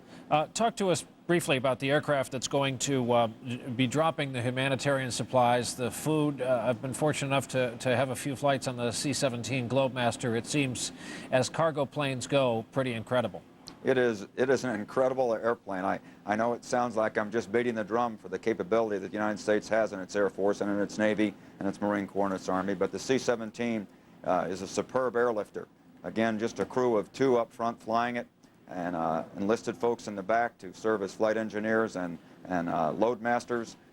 Great range, great short field takeoff and landing capability. The ability to drop paratroopers also one of the requirements that we have in our airlift aircraft. And as you, again, will remember, this was the airplane that brought Task Force Hawk into Albania, the deployment of Apache helicopters. The deployment handled almost entirely by C-17s going into the airfield of Tirana on round trips from Germany. A very, very capable airplane, long range, and capable of a number of missions in the airlift role. I flew into Bosnia covering President Clinton on one of 3 C-17s. They used 3 to intentionally camouflage the trip as not to tip off which one of the 3 he'd be in, since they grounded Air Force One at Aviano. I can remember that mission, Brian. I was in the Combined Air Operations Center at Vicenza when that went down, and indeed, we were decoying with some of those airplanes. Yeah, they are an incredible, for a cargo airplane, they are incredible. Now, we haven't said much about the B-1. What are its characteristics? What can it do that the 52s and the 2s can't?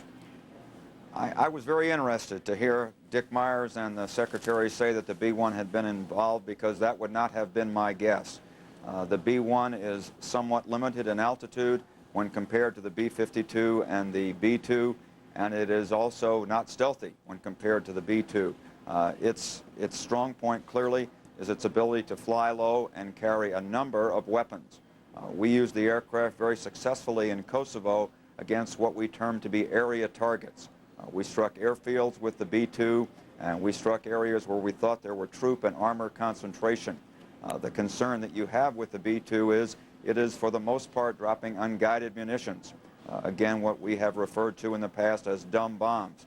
There is no laser guidance and no GPS guidance associated when they drop perhaps in excess of 80 bombs on a target. They can drop a very, very tight stick, but in every case, when you drop dumb bombs, you're always concerned about collateral damage, and you're always concerned about loss of civilian life. And I know that will be the case here. So my guess is, if indeed the B-2 was used as a penetrating strike platform, as Dick said that it was perhaps targeted against an airfield, or perhaps in the area of terrorist camps, where we generally are not concerned about collateral damage. Now, the B-2, the flying wing, is a subsonic flyer, whereas the B-1 that we were just talking about can go supersonic, correct? That's correct. I have trouble imagining why we would need supersonic airspeeds to deal with the Afghan, again, integrated as it is, air defense. So because it burns so much gas when it goes supersonic, my guess is that this airplane tonight was performing at high subsonic speeds. Now, we've mentioned B-52 bombers. They have become a buzzword in this country for all Americans old enough to remember Vietnam and Cambodia and Laos. But we want to stress that we don't think the role of the B-52 tonight overseas was to drop those conventional old grainy color pictures we see of the bomb bay doors opening and those bombs falling in columns, in long columns. We think their role was to become a platform to launch cruise missiles, correct? Absolutely, Brian. We associate the B-52 of the Vietnam era with a phrase that all military folks now cringe at, that phrase, carpet bombing. We don't do carpet bombing anymore. We do precision bombing, and again, in the case of the B-52, we use it to deliver standoff weaponry. The B-52 stays well out of harm's way, launches its cruise missile, again, depending upon GPS guidance.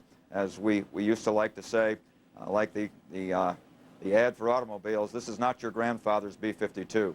And in fact, we have a case where the young people flying those airplanes are certainly much younger than the airplane itself. This was an airplane built in the 1950s, and we expect to get utility from this airplane for probably another 30 to 40 years. General, while you and I talk, 2 Air National Guard wings, one in Massachusetts and one down near Atlantic City, New Jersey, are playing a vital role in patrolling the waters off the East Coast, specifically New York City, Boston metropolitan area, Washington. These were the backwaters. While this country got kind of fat and happy and didn't see any clear and present military danger, and now you've got Air National Guard pilots who, to a man and woman, seem to be superbly trained, flying F-15s and 16s up and down the East Coast. Did you think you'd see the day?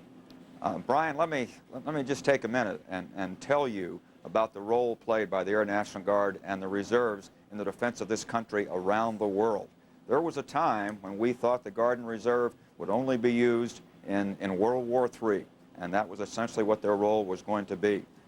We have evolved because of force cuts and less force structure than we had 10 or 15 years ago, to where within the United States Air Force there is no mission, Brian, that can be done without the full support of the Guard and Reserve. That's right. In Allied force, I'm guessing over 50% of my tanker air crews were from the Guard and Reserve. Wow. I had 3 different units that provided A-10s. They called themselves the Killer Bees. So they came from Boise and Battle Creek and Barnes in Massachusetts. So no wonder.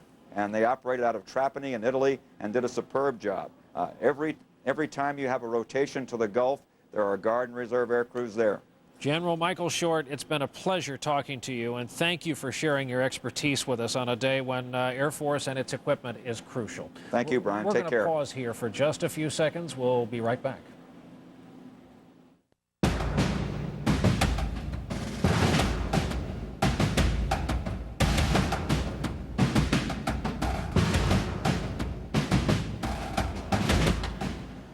And good day. 4:30 p.m. here in the east, and for several hours now, American and some British military forces, mostly from the air, have been at work in the skies over Afghanistan, hitting mostly Taliban military targets, some airports, at least one residential area where Osama bin Laden once resided, cities from east to west and north and south across the nation of Afghanistan, the concussions and bright lights lighting up the nighttime there at around 10 o'clock local time p.m. These some of the tape pictures shown on regional live color television in the region as the anti-aircraft fire went up with the first aircraft to be spotted by radar over the region. But as far as we can tell from the Pentagon and other sources, by the time radar showed there were aircraft overhead, the damage on the ground was done. Today's attack involved apparently B-1, B-2, B-52 bombers, though the latter launching Tomahawk cruise missiles. We're told 50 Tomahawk cruise missiles in all were launched. It is a multi-pronged and long sustained attack, which will go on for some time. And apparently, most of today's air action was to clear the way for a humanitarian mission. At least two enormous C-17 Globemaster cargo planes will be dropping rations, food for refugees, as it's the refugee problem, the human problem that the U.S. has been worried about and warning about for some time. At around the noon hour, Americans who were near a television set, and many of them waiting for the beginning of NFL games, saw the President of the United States speak to the nation from the Treaty Room in the White House. Hear now part of what Mr. Bush had to say. On my orders, the United States military has begun strikes against al-Qaeda terrorist training camps and military installations of the Taliban regime in Afghanistan. These carefully targeted actions are designed to disrupt the use of Afghanistan as a terrorist base of operations and to attack the military capability of the Taliban regime. We are joined in this operation by our staunch friend, Great Britain. Other close friends, including Canada, Australia, Germany, and France, have pledged forces as the operation unfolds. More than 40 countries in the Middle East, Africa, Europe, and across Asia have granted air transit or landing rights. Many more have shared intelligence. We are supported by the collective will of the world. President Bush from the Treaty Room in the White House earlier today. It's been a tense day. Part of his speech was directed at the American people, saying, in effect, I know you're nervous and the American government is doing all it can. Some residents of the city of Los Angeles woke up to a minor 2.9 Richter scale quake. I say minor, it probably wasn't to them. The epicenter was about 1.5 miles outside of the center of Los Angeles. It was just that, if you're joining us from there, a minor earthquake. Let's go overseas. Correspondent Ashley Banfield remains on post in Islamabad, Pakistan. Ashley, what's the view from there? Just lost power here, Brian, but if I can just quickly tell you, I don't know if you can still hear us, but assuming that it wasn't the result of anything catastrophic except for a blown generator, we'll let them regroup in Islamabad, and we'll come back to them when they have lights and camera and presumably action. For the moment, we will pause here and show you an extraordinary piece of videotape that came in earlier today. I guess 2.5 to 3 hours after the initial first round of airstrikes, the regional cable channel Al Jazeera aired the following piece of videotape. It was shot during the day, presumably several days ago, and presumably was ready to air in the event of Allied strikes against Afghani and Taliban targets. On the tape is Osama bin Laden, his comments mostly directed at the United States. For the past 50 years, and Islam cannot take this any longer.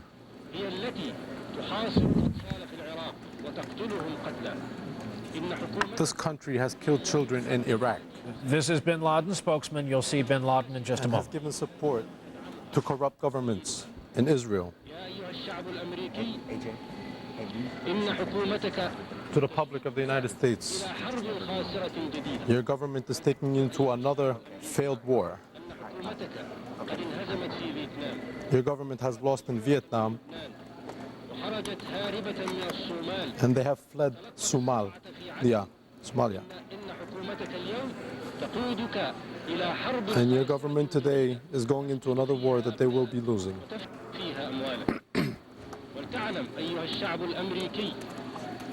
You must also know this.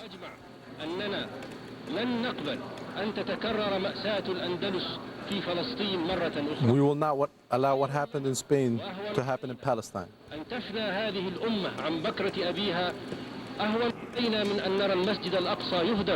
And this nation will not allow Al-Aqsa to be knocked down, and we will not abandon our cause. And all you Muslims, today is the day of truth. It's a day of test.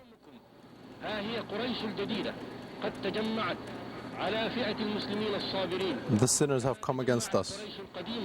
They have joined forces against us.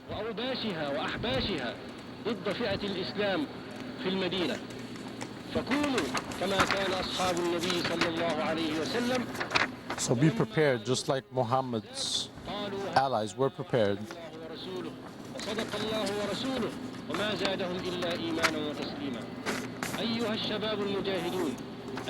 To all our youths, to our mujahideen, all you who love Allah, this is our new war. This is the new Islamic war. History will repeat itself.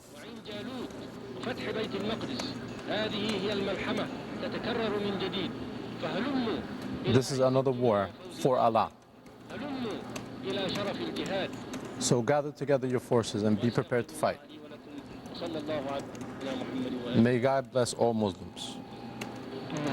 Osama bin Laden speaking.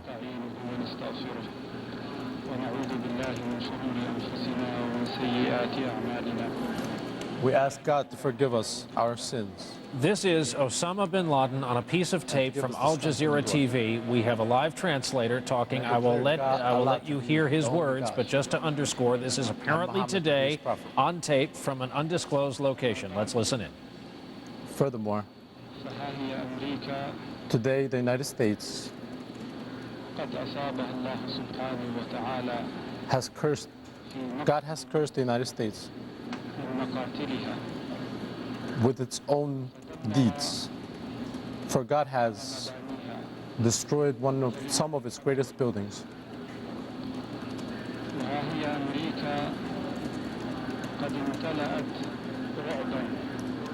And the United States was filled with terror from its west to its east and from its north to its south. So we thank God. And what the United States is tasting today is what we have been tasting for tens of years. For our nation, for more than 80 years, has been tasting this terror. And our people have been killed and our blood has been shed. And our holy grounds have been disrespected. And we have called for help and got none.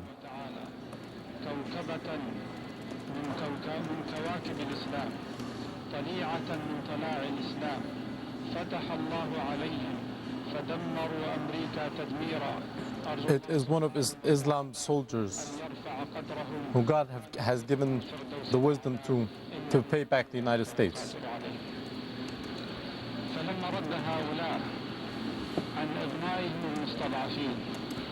When they answered this degradation,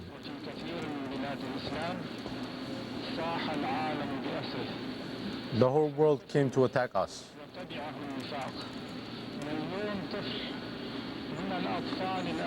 1 million children died in Iraq to this minute.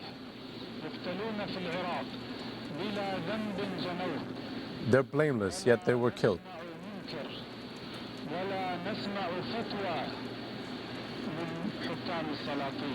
and we have heard nothing from our leaders. To this day, the Israeli tanks, and they destroy Palestine in Ramallah, in Beit Zala, and other Islamic lands, and no one has come to their aid.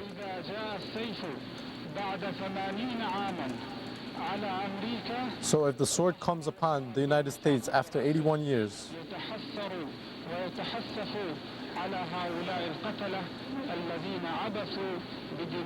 they should understand why it came.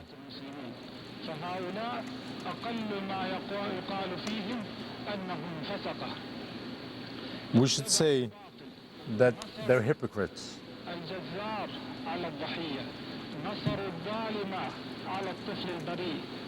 They gave victory to cowards. So God should allow anything to happen to them. I want to say that it's very clear. It is every Muslim's role after what happened and after what the United States is planning to the international sinners.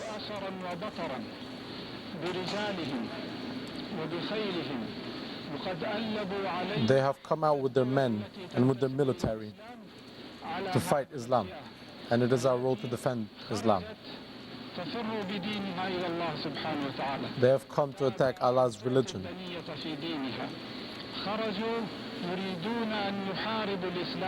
They have come to fight Islam. And they tell the world that they're fighting terrorism.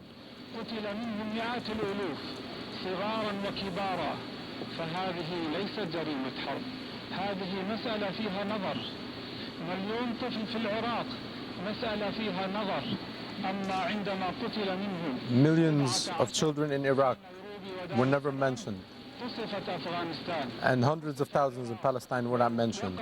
But in Nairobi, when a few Americans died, it was a world event.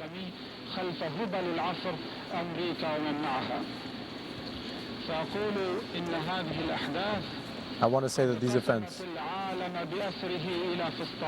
have split the world into two halves: the faithful and the sinners, those who are not with Allah. It is the role of every Muslim to understand that the winds of war are upon us, and it's our calling to defend Islam. And I want to say to the United States and to its people, I swear by Allah, who has raised the sun to the sky, that the United States does not dream, or anyone who lives in the United States, that the United States will have no peace until every sinner, every Israeli leaves the Palestinian lands. May God bless you. If you're just joining us, that was indeed Osama bin Laden. It aired on regional cable in the Middle East today, right after the start of this military attack. Now, it raises a bunch of questions and does, in its own way, hand over bits of information. Is it a tacit admission of responsibility for the September 11th attacks? One intelligence official is saying to NBC News today, it's as close as we will ever come to bin Laden coming out and saying it was me. Why else would he give such a statement? Number two, when was it taped? Clearly not right after tonight's attacks. It was daylight. Tonight's attacks were carried out under cover of darkness. Bin Laden could have taped this at any point after the September 11th attacks on the United States, because remember, there was a body of thought that the United States would go right after some perceived target. Perhaps launch a cruise missile attack 24 hours after the Trade Center towers came down. In reality, it'll be at a month Tuesday since the attacks on New York and Washington. The Bush administration has showed enormous restraint in getting its ducks in a row internationally and getting its forces ready to do this right according to most analysts. So a number of things, and as you can imagine, the entire U.S. intelligence structure is now poring over that tape of video, that piece of videotape. There's an automatic weapon beside him. There are identifiable security officials and his spokesman in the picture as well. We were in the middle of a conversation with Ashley Banfield in Pakistan when our generator took a hit there and we lost power. Ashley's live position is back up and running. Let's go back to Ashley Banfield. Yeah, Brian, just the bugaboos of live television, nothing serious to report there. But I do want to tell you something that the American Embassy has told me, and that is that just yesterday it issued what it calls a warden notice to a lot of the registered Americans, expatriates in this area. Essentially, it is a safety notification to beware of your surroundings and, again, maintain contact with the embassy in the event of any concerns. This, of course, just 24 hours before this attack, so somewhat prescient there. Did they have the notice? Did they send that out because of it? That they're not confirming at this time, but they are confirming this to us, that they have no registered Americans in Afghanistan that they know of other than the 2 detainees who are currently in Kabul, to their knowledge. That would be Dana Curry and Heather Mercer. I had a chance to speak with Heather Mercer's father, John Mercer, a little earlier tonight. He was watching as the attack happened, the first wave of the attack, and he said to me, I will not be speaking to the press tonight, but they are bombing the hell out of Kabul, and my daughter is in there. He was obviously shaken, very upset about this, and not speaking to the press. I can also tell you some other information from this area, and that is that the chief of police here in Islamabad now, at approximately 10 to 2 in the morning, is in the middle of deploying extra security troops and strike force police around this city. He did say to us that Islamabad is secure. That said, he's also said that this city is on a heightened state of alert, but that the situation is calm. We can tell you that there were some smaller protests in Peshawar and also in Karachi, but nothing severe, nothing serious, and certainly no arrests that we can tell you about. But this is a key time because just today, the leaders of the JUI, which is a radical fundamentalist Islamic party here in Pakistan, were charged and were put under house arrest. This is something that could cause some alarm amongst their followers throughout here, but we have yet to see any ramifications of that. But again, this is very serious that on the day that these attacks would happen, the Pakistani government, under the control of Pervez Musharraf, put these 2 very influential Islamic leaders under house arrest, and also a number of their followers, influential leaders within that party, have been charged with inciting the masses against the government, displaying their weapons, and also calling for a jihad. At the same time, we can tell you other influential religious groups are now calling for a jihad and condemning this terrorist attack.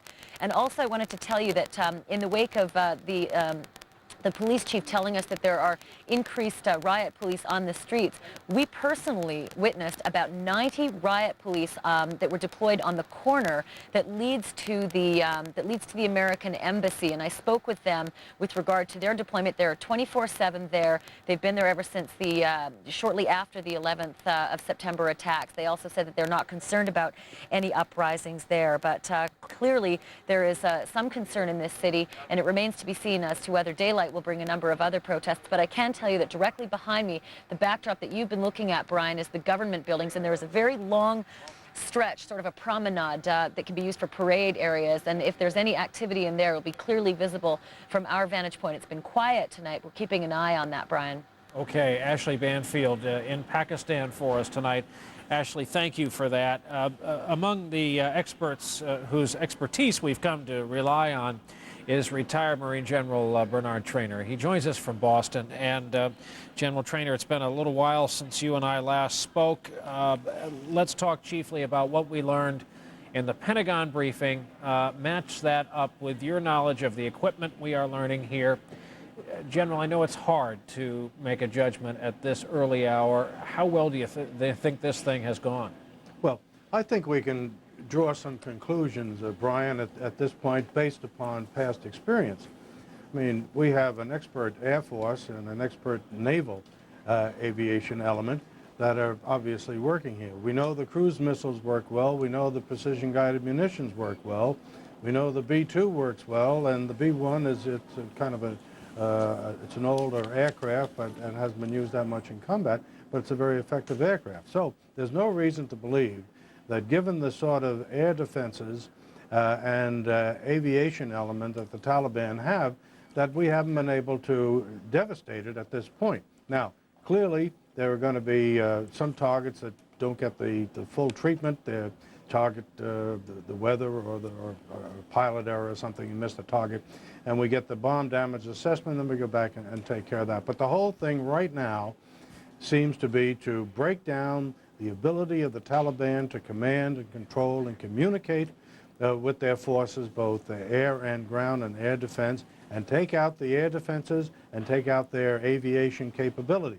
That then will free up the sky for our aircraft in daylight to go down as low as we wish, even though there's always a certain amount of danger from garden variety anti-aircraft guns, to carry out subsequent missions.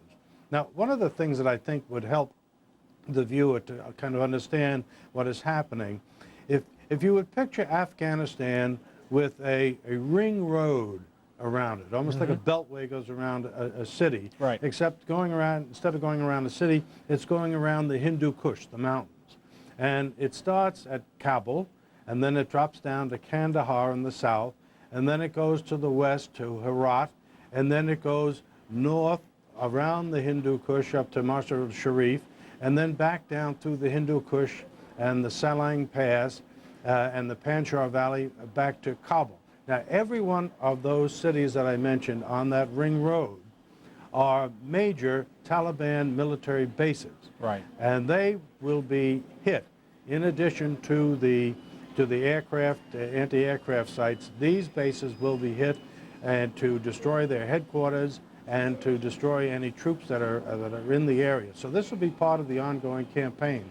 But we can look at it as being more than an attack on Kabul and Kandahar. It'll be on these other major cities also, which are the center of Taliban. Now, you know, everybody talked about the Russian disaster and so forth in Afghanistan. You have to understand, the Russians were in the cities. Right. And this time the Taliban's in the city. And the Air Force, I think, is probably doing a pretty good job right now in breaking up their combat capability. General, how much do you worry about a stray, however old it might be, shoulder-mounted Stinger missile walking around that we didn't know existed and was in somebody's garage until tomorrow, and along comes, God forbid, an F-18 off a carrier? How much do you worry about that kind of thing? Very much so. This is a high-risk business. Anytime you fly below 10,000 feet, regardless of where you are in combat, you are in danger of getting hit by the Golden BB. You know, just a stray shot, it could be from a Stinger. We don't know what sort of shape they're in. They would supposedly have anywhere from 100 or 200 left over from the days that CIA provided to the Mujahideen to fight the Soviets. And whatever they have left, and I'm sure they have some, whether they're still in operational condition is hard to say. But it's not only Stingers, but, you know, just a garden variety anti-aircraft machine gun can take you down. One of the techniques that the Viet Cong used in Vietnam was guys with AK-47s, instead of trying to follow and shoot at the aircraft, they just put up a curtain of fire and let the airplane fly into it. So there is always danger. That's why pilots get flight pay and get gray hair early. You've also lived long enough, General, to see all that equipment we have sold so many countries over the past 5 decades. Just about every piece of it come back to haunt us somewhere on the globe, haven't you? That's right. That's you sell a weapon. All weapons, you know, they're indiscriminate. They will fire at anybody, whether it's a friend or a foe. You squeeze the trigger, a bullet's going to come out, and it's going to hit somebody or something. We talked about this with General Short a little earlier, and for the viewers just joining us, some of these air missions today, we have learned, started this morning in Missouri at 3:30 Eastern Time. They flew over the east coast of the United States, over the Atlantic Ocean, refueling 3 or 4 times en route, let their bombs go, and we hope for the sake of the 2 pilots that the B-2s carry, they are going to overnight at Diego Garcia or some suitable air base. General, what kind of a mission is that on just the human body? Well, it's awfully tough, Brian. There's no question of it. We first got a taste of it when the B-52s flew out of Louisiana in the Gulf War and did basically the same thing. You know, it's a long period of boredom and fatigue jammed into that seat. And then the adrenaline pumps when you have to do an aerial refueling, and the adrenaline really pumps when you start to move into position to launch your missiles. And then there's this terrible letdown. And that's, you know, that's when the fatigue sets in, and that's why you got two guys there to poke each other, guys to stay awake, or one guy to take a rest while the other stays awake. And of course, modern electronics and equipment help it a good deal. They don't have to fight the yoke flying the airplane, but even that is one of those things that'll lull you to sleep. You know, if you're on a long highway and you got it on automatic cruise control going through New Mexico, you know, you start to get fatigued. And so it's pretty tough on these guys. And I suspect, authorized or not, they have a little something to keep them awake other than a canteen of coffee. Now, General, the B-52s, we mentioned these huge lumbering aircraft. I think, if I'm correct, the last B-52 rolled off the assembly line in 1962. They were used not for the kind of bombing we saw during the Vietnam era today. They were used as a flying platform to launch cruise missiles. It was theorized earlier that they make such a big radar target that they probably, in the words of, to use military parlance, kept their feet wet, didn't come on over land. They probably released those cruise missiles while still over water. Do you concur? Oh, yeah, there's no question. They have the cruise launch missiles, and I'm sure that they do that. But, you know, the B-52s can still drop those big loads of bomb. We did that against logistic bases in the desert during the war against Iraq. So, you know, this old baby has been around a long time, and it's very versatile. Today's integrated air defense, it certainly is vulnerable. But if you stay at a standoff distance, as they certainly would have done in this instance, and launch your cruise missiles, then the chances of an air defense such as the Afghans have poses no threat. Are there aircraft, do you think, in the air on missions that are yet to pay off, meaning second, third waves that are still en route? Oh, I would think so. I think this is probably an operation that's going to go on throughout the darkness, and probably after that, particularly after they start to pick up BDA and find out that they have to return to some targets. But also, as I understand it, now we also intend to drop the humanitarian aid. And whether that's being dropped now, I don't know, but the C-117s, which have an enormous load capacity, they could even be in the process right now under the cover of the aircraft that are hitting the fixed command and control and air defense targets. They could be dropping their loads to the Afghans that are in need of humanitarian supplies. Now, General, I should interrupt myself to say that we have a Reuters news agency wire report that says strong explosions rock Kabul, air defense firing rounds. This is from the regional cable network, so no sooner had I posed the question as we've got direct evidence here that yet another round is in progress. Do you, how much these days does losing the cover of darkness mean if you're going to be flying above 10,000? Is it just as meaningful as it ever was? Will these cease at daylight? Well, you know, anti-aircraft weapons are operated with radar or visually or a combination of both. So if you're operating at night and you shut down their radar with anti-radiation missiles, then they're really blind. In the daytime, you know, they can acquire you visually. Whether they can hit you or not is another matter. So while it's better to operate at night, you're far more effective at night and with less danger to you. Daytime operations from high altitude are almost as secure as night ones. Where daytime operations might get a little dicey is coming in low, below 10,000 feet, where you could be visually acquired and shot down with, as I say, a garden variety anti-aircraft gun. But for the high flyers, I don't think that poses that much of a threat. They have 100 millimeter anti-aircraft guns, which can reach fairly high, but they're fairly predictable. They have, as I understand it, they have a few SA-2 missiles, which are high-rising missiles that were used in Vietnam, like a telephone pole, but they're easily seen. Right. So if they're above 10, 15,000 feet, whether it's night or day, I don't think there'd be that much of a problem. General Bernard Traynor, one of our good friends, thank you. We'll be hearing from you, I know, throughout. For this hour of coverage, I'm Brian Williams, NBC News. Lester Holt takes over from here. We'll alternate all night long. For now, thank you. On my orders, the United States military has begun strikes against al-Qaeda terrorist training camps and military installations of the Taliban regime in Afghanistan. These carefully targeted actions are designed to disrupt the use of Afghanistan as a terrorist base of operations and to attack the military capability of the Taliban regime. Welcome back to continuing NBC News coverage of America striking back.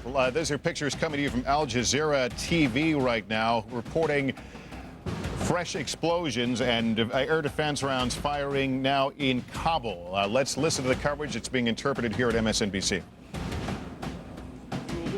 ونأمل في عودة التيار الكهربائي حتى نرى طريقنا، لكن الآن القمر كما ترى يتوسط كبد السماء، ويعني يمكن أن نرى طريقنا حين نصعد الأدراج أو نمشي على سطح مكتب الجزيرة. الأمور هادئة تماما الآن، لكن لوحظ أنه توقفت تماما حركة السيارات الكثيرة التي بدأت منذ قليل. All vehicles have stopped moving. There's no movement in the city of Kabul, and the only light available is that of the moon. And we're expecting that maybe there will be another attack soon.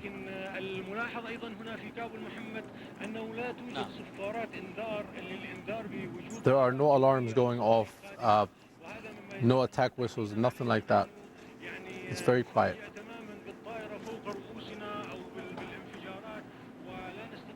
It seems they're surprised by the airplanes overhead with no previous alarm to it.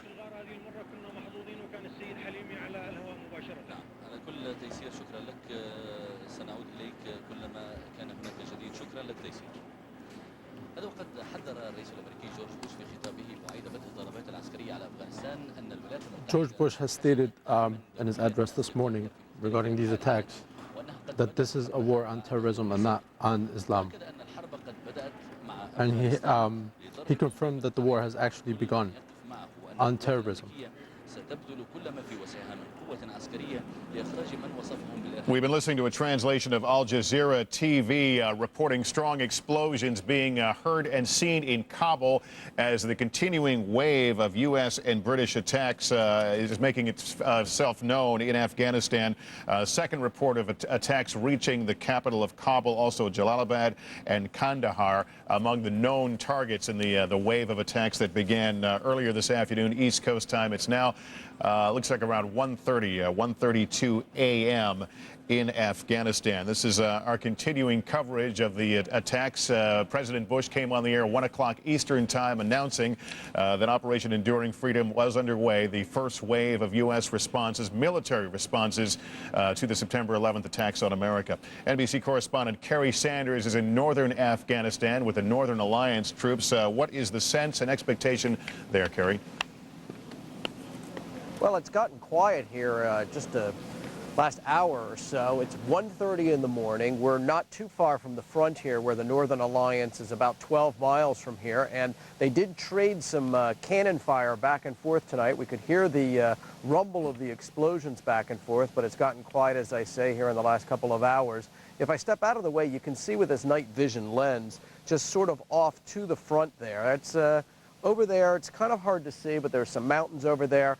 The Northern Alliance stationing about a total of about 8,000 members of their forces there. On the other side of the line, about 12,000 members of the Taliban. This is a front that has shifted back and forth, and as it has shifted, there have been refugees who have been streaming out, coming into the Northern Alliance area, and as you heard, there are now humanitarian efforts underway. There are cargo planes, military cargo planes, that are dropping as we speak, humanitarian aid, which is food to the people who have been on the move. Some have been on the move here for more than 2 years, but in the last 2 weeks, it's been really a tremendous number of people who have been trying to get away from the Taliban. In some cases, the Taliban have come to people's homes and done a sort of a mandatory draft into the forces by saying, grab your gun and come out here, and now you're a member of our fighting forces. So some of the people who have heard about that have been able to get away and have been able to move. This has split families up. The humanitarian workers have had a difficult time trying to get food to people because of the Taliban forces. There's just the plain difficulty of trying to cross this territory here. This is not a paved road by any means, and in many cases there are pre-famine or famine conditions already in place. There's a catastrophe in the making, some humanitarian workers say, and they're really quite concerned about what is going to happen. Now, as the military is dropping these humanitarian pallets of food and medicine down to the people, there is concern about whether that will drop into an area that could wind up being food to support the Taliban. So the U.S. is actually having to coordinate where they drop this, and the people who are perhaps inside, what you might say on the Taliban side, on the other side of the Northern Alliance lines there, may not see that immediate assistance. But up here in the north, where it's believed the Northern Alliance control about 5% of the area, it's believed that they're probably doing those drops in this area. But we haven't seen anything tonight. Lester, it's a beautiful night here. You've got a full moon, clear skies, and we did see some flashes in the distance there tonight, but when we saw those flashes, we didn't hear the accompanying sounds of any sort of bombs exploding.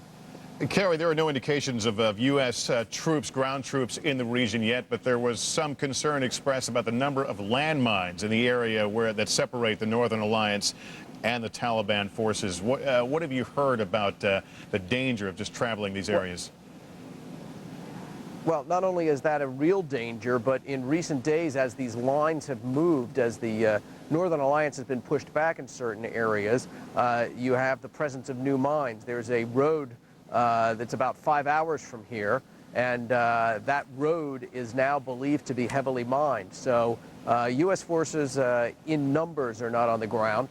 We heard the Secretary of Defense say that if there were large numbers on the ground, we would know about it. But he also left some wiggle room there to suggest that there are some members of the U.S. Special Forces that are on the ground here, in all likelihood providing back the information and the intelligence that the military needs to figure out what they do next. And just based on past operations, a lot of the work that they do is right now when it's dark out. They use a night vision goggles that's very similar to this lens, and with a full moon like tonight, they were able to see a considerable amount. But again, the Secretary of Defense not saying really that there were significant numbers of people on the ground. But that will be a problem. It's a concern for us, quite frankly, moving around. Are the Northern Alliance poised to act unilaterally, assuming the U.S. doesn't link up? Will they try and make the big push under this bombing campaign? Well, the foreign minister who is here told us that he'll probably have a little bit more to say as the sun comes up here tomorrow. At this point, there are some members of the Northern Alliance who, when they discovered that the bombing campaign was now underway, got excited, looked as if they were ready to go do something. The question is where and what do they do? I think we've heard from U.S. officials tonight saying that it is in the best interest to support the Northern Alliance and help the Northern Alliance make progress. So it's a component of this operation that is clearly something that is working together. I guess the question is how much direction will the Northern Alliance get from the United States and the Allied forces? And quite frankly, I don't think we can answer that tonight. I believe, at least to some extent, a fair amount of the folks from the Northern Alliance were surprised what happened tonight. Their commanders may have been aware of it, but they certainly didn't share that word with anybody, and they've not really passed word back to at least the folks who are here at this base camp. NBC correspondent Kerry Sanders in northern Afghanistan. This just crossing the wires. It's coming from Iran's IRNA agency, reporting that fighting has broken out between Taliban and people along the Afghan border, presumably the Iran-Afghan border. Not quite sure how to characterize that, if it's civilians fighting the Taliban, but apparently some reaction to what we're seeing today, the bombing campaign being led by the U.S. and Great Britain. We want to go to the White House now. NBC correspondent John Palmer is there, where the president spoke to the nation about 4 hours ago, informing that this operation was underway. John? Yes, indeed, Lester. And it was pretty clear when the president returned an hour early from Camp David and an appearance at a memorial service in Maryland. He returned an hour earlier than expected. It was pretty clear that something was up, that military action was imminent. The president, when he arrived on Marine One, went immediately into the Oval Office. An aide said, well, he was quoted as saying, well, we gave them fair warning. The president then made several phone calls. One was to Russian President Putin, telling him that the attacks were about to start. And at about that time, Vice President Cheney was taken from the White House to a secure location. This, of course, just as a precaution to make sure he was in a different place than where the president was, in case there was some kind of retaliation or what have you. At 12:40 Eastern Time today, Ari Fleischer, the president's press secretary, walked into the briefing room and told a group of us who were there at that time, he said, quote, "We are beginning another front in our war against terrorism, so freedom will prevail overall." And then he said that the president would address the nation shortly. And at about 1 o'clock Eastern Time, on the second floor of the residence, an unusual location for a presidential address, there with the ellipse behind him, the president gave a very tough speech. And here is what the president had to say. On my orders, the United States military has begun strikes against al-Qaeda terrorist training camps and military installations of the Taliban regime in Afghanistan. These carefully targeted actions are designed to disrupt the use of Afghanistan as a terrorist base of operations and to attack the military capability of the Taliban regime. We are joined in this operation by our staunch friend, Great Britain. Other close friends, including Canada, Australia, Germany, and France, have pledged forces as the operation unfolds. More than 40 countries in the Middle East, Africa, Europe, and across Asia have granted air transit or landing rights. Many more have shared intelligence. We are supported by the collective will of the world. More than 2 weeks ago, I gave Taliban leaders a series of clear and specific demands. Close terrorist training camps, hand over leaders of the al-Qaeda network, and return all foreign nationals, including American citizens unjustly detained in your country. None of these demands were met. And now, the Taliban will pay a price. By destroying camps and disrupting communications, we will make it more difficult for the terror network to train new recruits and coordinate their evil plans. Initially, the terrorists may burrow deeper into caves and other entrenched hiding places. Our military action is also designed to clear the way for sustained, comprehensive, and relentless operations to drive them out and bring them to justice. At the same time, the oppressed people of Afghanistan will know the generosity of America and our allies. As we strike military targets, we will also drop food, medicine, and supplies to the starving and suffering men and women and children of Afghanistan. The United States of America is a friend to the Afghan people, and we are the friends of almost 1 billion worldwide who practice the Islamic faith. The United States of America is an enemy of those who aid terrorists and of the barbaric criminals who profane a great religion by committing murder in its name. This military action is a part of our campaign against terrorism, another front in a war that has already been joined through diplomacy, intelligence, the freezing of financial assets, and the arrests of known terrorists by law enforcement agents in 38 countries. Given the nature and reach of our enemies, we will win this conflict by the patient accumulation of successes, by meeting a series of challenges with determination and will and purpose. Today we focus on Afghanistan, but the battle is broader. Every nation has a choice to make. In this conflict, there is no neutral ground. If any government sponsors the outlaws and killers of innocents, they have become outlaws and murderers themselves, and they will take that lonely path at their own peril. I'm speaking to you today from the treaty room of the White House, a place where American presidents have worked for peace. We're a peaceful nation. Yet, as we have learned so suddenly and so tragically, there can be no peace in a world of sudden terror. In the face of today's new threat, the only way to pursue peace is to pursue those who threaten it. We did not ask for this mission, but we will fulfill it. The name of today's military operation is Enduring Freedom. We defend not only our precious freedoms, but also the freedom of people everywhere to live and raise their children free from fear. I know many Americans feel fear today, and our government is taking strong precautions. All law enforcement and intelligence agencies are working aggressively around America, around the world, and around the clock. At my request, many governors have activated the National Guard to strengthen airport security. We have called up reserves to reinforce our military capability and strengthen the protection of our homeland. In the months ahead, our patience will be one of our strengths. Patience with the long waits that will result from tighter security. Patience in understanding that it will take time to achieve our goals. Patience in all the sacrifices that may come. Today, those sacrifices are being made by members of our armed forces who now defend us so far from home, and by their proud and worried families. A commander-in-chief sends America's sons and daughters into a battle in a foreign land only after the greatest care and a lot of prayer. We ask a lot of those who wear our uniform.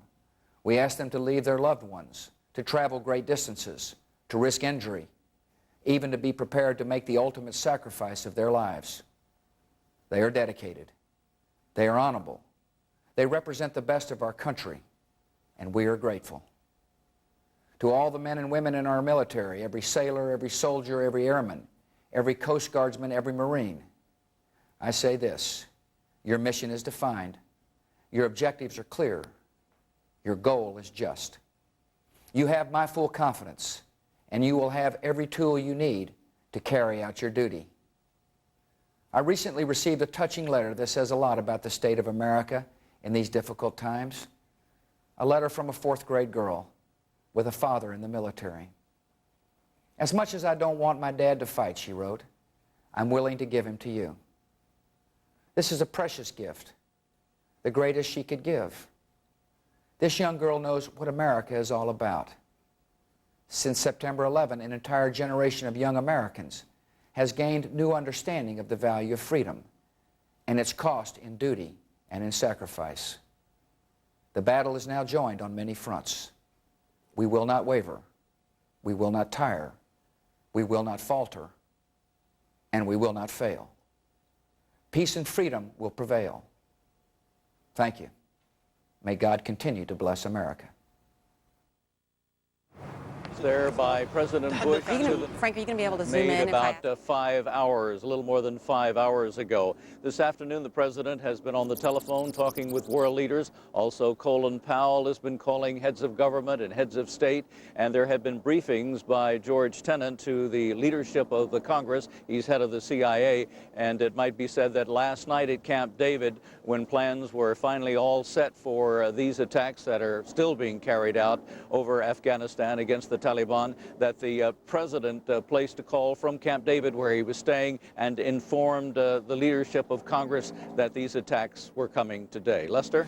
John, we have all been braced for the possibility of further terror attacks once the U.S. Retaliated. Were there clear, visible signs of even a greater security presence around the national leadership today?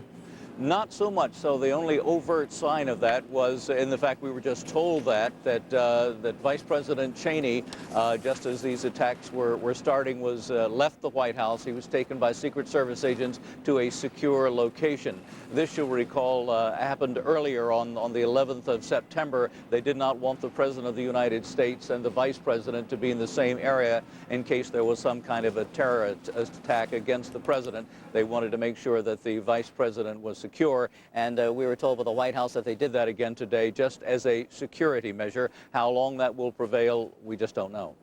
NBC's John Palmer at the White House. John, thanks very much. If part of the aim of the U.S. is to create instability to the point of driving Afghan people against the Taliban, we may have already seen signs of that happening. Reports of fighting breaking out between people and Taliban militia along the Iran border with Afghanistan, where Pakistan meets. Apparently 150 Afghans had decided to capture the town, the Taliban town that held town.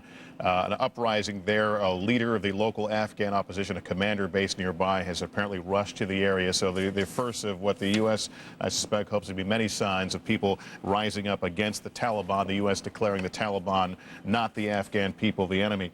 NBC's Tom Aspel has been traveling for the last several weeks in northern Afghanistan with the Northern Alliance. Tom, what sense are you getting there from the Northern Alliance about the bombing campaign?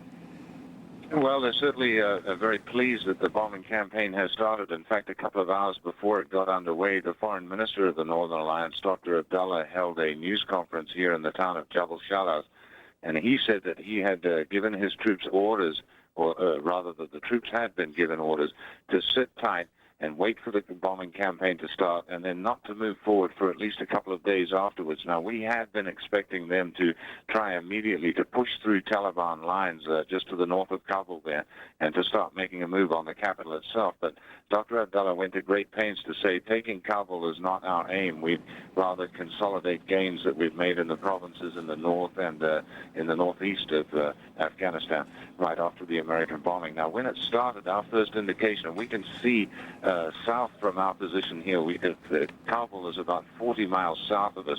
The first indications that we saw the attack was underway was the sparkle of anti-aircraft artillery in the sky above Kabul.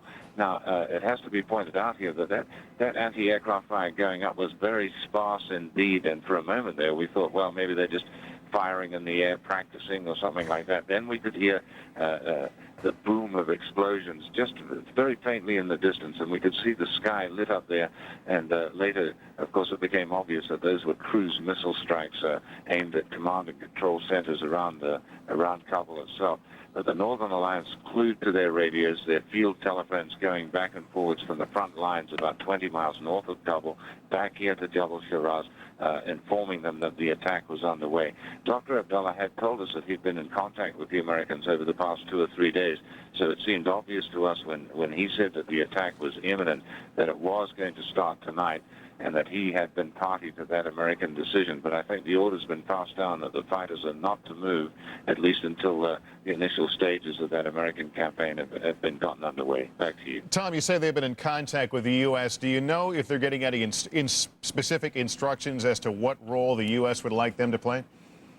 Well, the Northern Alliance also announced that it had closed its narrow air corridor down from Tajikistan down to central Afghanistan, just north of the capital here where we are, and that no more helicopters would be flying. So that suggests to us that the Americans had told them to keep their helicopters out of the sky, at least for the next day or two, so as not to be mistaken for any kind of Taliban aircraft coming up against those American attack planes. Also, the Dr. Abdullah did say that the Americans had, during their contacts over the last couple of days, had been at pains to reassure the Northern Alliance that the campaign to root out the terrorist bases inside Afghanistan was going ahead as scheduled, and that not only was it to be a military campaign, but throughout the world, financial restrictions and the likes that you've heard against the terror networks throughout the world would continue. But the Northern Alliance, we think, is not party to all the American planning here. It must be said that in all battles between Taliban, Northern Alliance forces and other forces over the last 5 years in Afghanistan, where this civil war has been going on, that a lot of commanders on the eve of a battle like this tend to switch sides, and I'm not so sure that the Americans could fully trust everybody inside the Northern Alliance. Certainly we've seen some Taliban defections over the past couple of days. In fact, over the last 2 days here in Jabal Saraj, there have been reports of Taliban commanders coming into town and talking with intelligence officials from the side of the Northern Alliance, arranging to swap over and bring their men with them. Dr. Abdullah did say that in the last day or two, Taliban commanders had offered to bring over as many as 10,000 men, but they'd been told to stay in place until it becomes clear how effective the American air campaign is going to be. Back to you. NBC correspondent Tom Aspel reporting from northern Afghanistan. Tom, thanks very much. As we've been reporting in the last half hour, Al Jazeera TV, reporting strong explosions rocking the capital of Kabul, the apparent indication of yet a second wave of U.S.-led attacks. Let's go to the Pentagon now. NBC correspondent Nora O'Donnell is following developments there. What do we know, Nora? Good day to you, Lester. Yes, the U.S. military is joined by the British in a sustained bombing campaign over Afghanistan. Something they're also doing is humanitarian food drops. And I want to start off showing you, because I've just gotten, this is essentially what they are dropping over Afghanistan, some 37,500 tons of these. This is a daily ration package. There's no meat in here. It is beans and tomato sauce. This is what they are dropping to the millions of starving Afghans today as they continue this bombing campaign. It was about 12:30 Eastern Standard Time that the first wave of this bombing campaign began from the U.S. military, using the most sophisticated warplanes available to the American military. Now, at this first stage, the Pentagon is telling us now that there were no warplanes shot down or damaged, and they are saying that it is too early to judge the success of this mission. They will have to wait till daylight before they can see how successful they were in some of their bombing. That said, we did hear from the chairman of the Joint Chiefs of Staff, General Myers, who said what the goal of this bombing campaign is. These efforts are designed to disrupt and destroy terrorist activities in Afghanistan and to set the conditions for future military action, as well as to bring much-needed food and medical aid to the people of Afghanistan. I want to remind you that while today's operations are visible, many other operations may not be so visible. The visible part of the operation is what's going on today. The less visible are what will be going on in the weeks and months to come. Now, some of the targets hit today is a wide-ranging list of targets, including military installations. Sources telling NBC News that the U.S. hit the Taliban Defense Ministry in Kabul, as well as the Taliban air base in Kandahar. And one of the other things that the U.S. military did was bombing terrorist camps. They were using B-1 bombers, of course, which are can carpet bomb, essentially, these terrorist camps. Now, the U.S. military used some 15 bombers, including B-1, B-2, B-52 bombers, those B-2 stealth bombers flying out of Missouri some 20 hours ago. Also, 25 strike aircraft, sea and land-based, some from the USS Enterprise and Carl Vinson, which are in the area near Afghanistan in the Persian Gulf and the Indian Ocean, as well as 50 Tomahawk cruise missiles, which were launched from U.S. and British ships.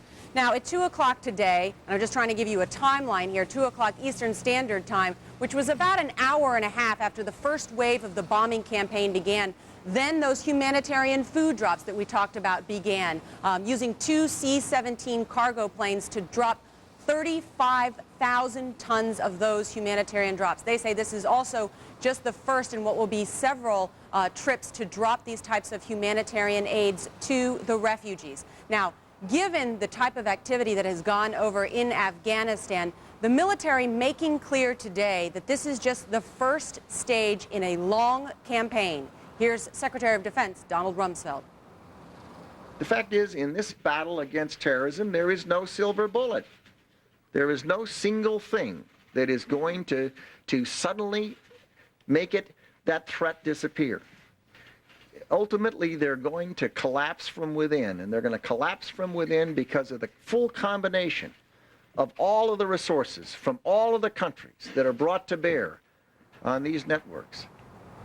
No silver bullet, but clearly now the military aspect of this campaign and this war against terrorism, the highlight today and one that will continue. Sources saying that the current bombing that we're hearing going on in Afghanistan could continue for a couple more hours. That would end out the day of the bombing that is going on in Afghanistan.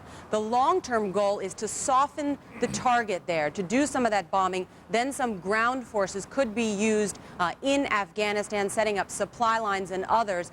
When Secretary of Defense Donald Rumsfeld was asked today by reporters if the United States will be sending in ground troops or if ground troops are already there, he declined to answer. Lester? NBC's Norah O'Donnell at the Pentagon with the latest on the U.S. military assault on Afghanistan. It is a lovely fall weekend here in the Northeast and many parts of the country. Americans going about their business, trying to get their lives back to normal, perhaps just tuning into the radio or sitting down in front of the TV. And yes, the U.S. is now engaged in a bombing and missile campaign against Taliban targets in Afghanistan. And as Norah mentioned, also at the same time, the humanitarian arm of the military dropping supplies to starving Afghans. Afghans. With all that said, Americans already at a great set of tension, jittery nerves have accompanied the last several weeks of trauma we have been through. We want to go to Chicago right now.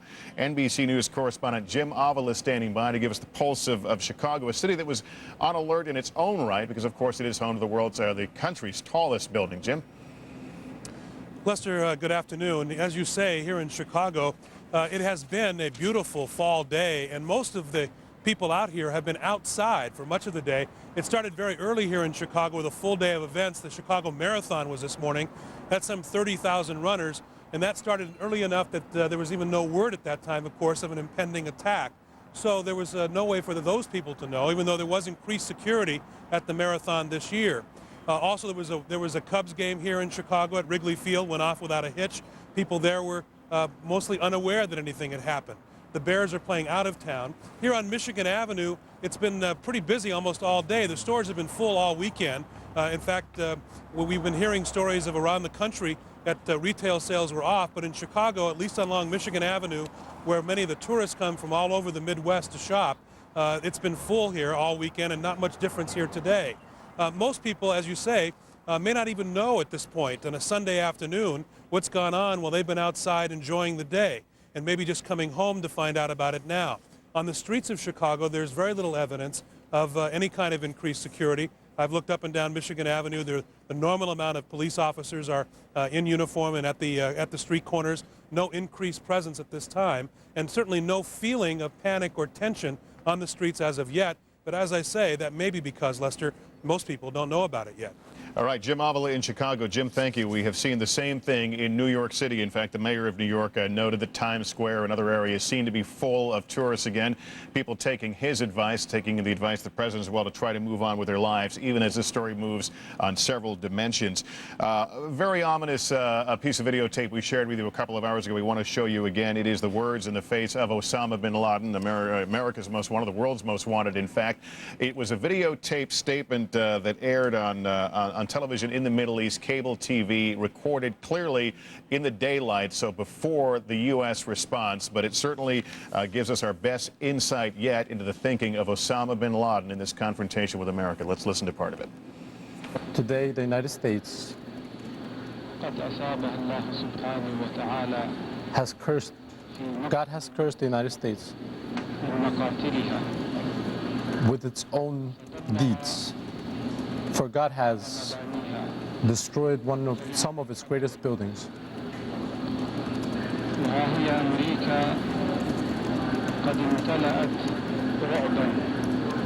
And the United States was filled with terror from its west to its east and from its north to its south. So we thank God. And what the United States is tasting today is what we have been tasting for tens of years. For our nation, for more than 80 years, has been tasting this terror. And our people have been killed and our blood has been shed. And our holy grounds have been disrespected. And we have called for help and got none.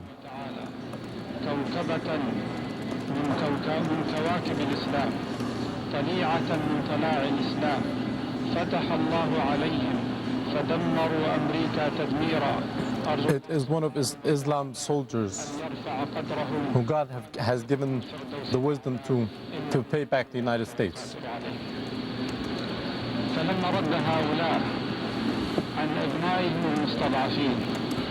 When they answered his degradation,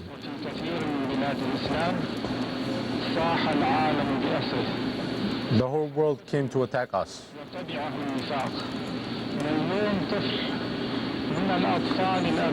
1 million children died in Iraq to this minute. They're blameless, yet they were killed.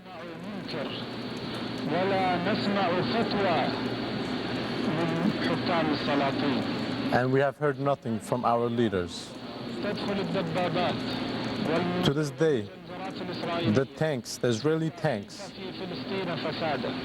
and they destroy Palestine in Ramallah, in Beit Zala, and other Islamic lands, and no one has come to their aid.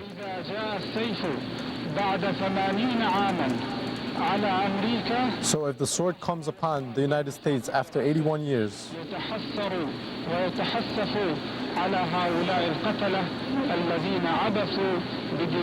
they should understand why it came. The words of Osama bin Laden in a videotape that was obviously shot before the nighttime attacks in Afghanistan, but the information we have, it was shot with the plan to release it at the point the U.S. retaliated. In fact, we saw that videotape within 2 hours of the timing.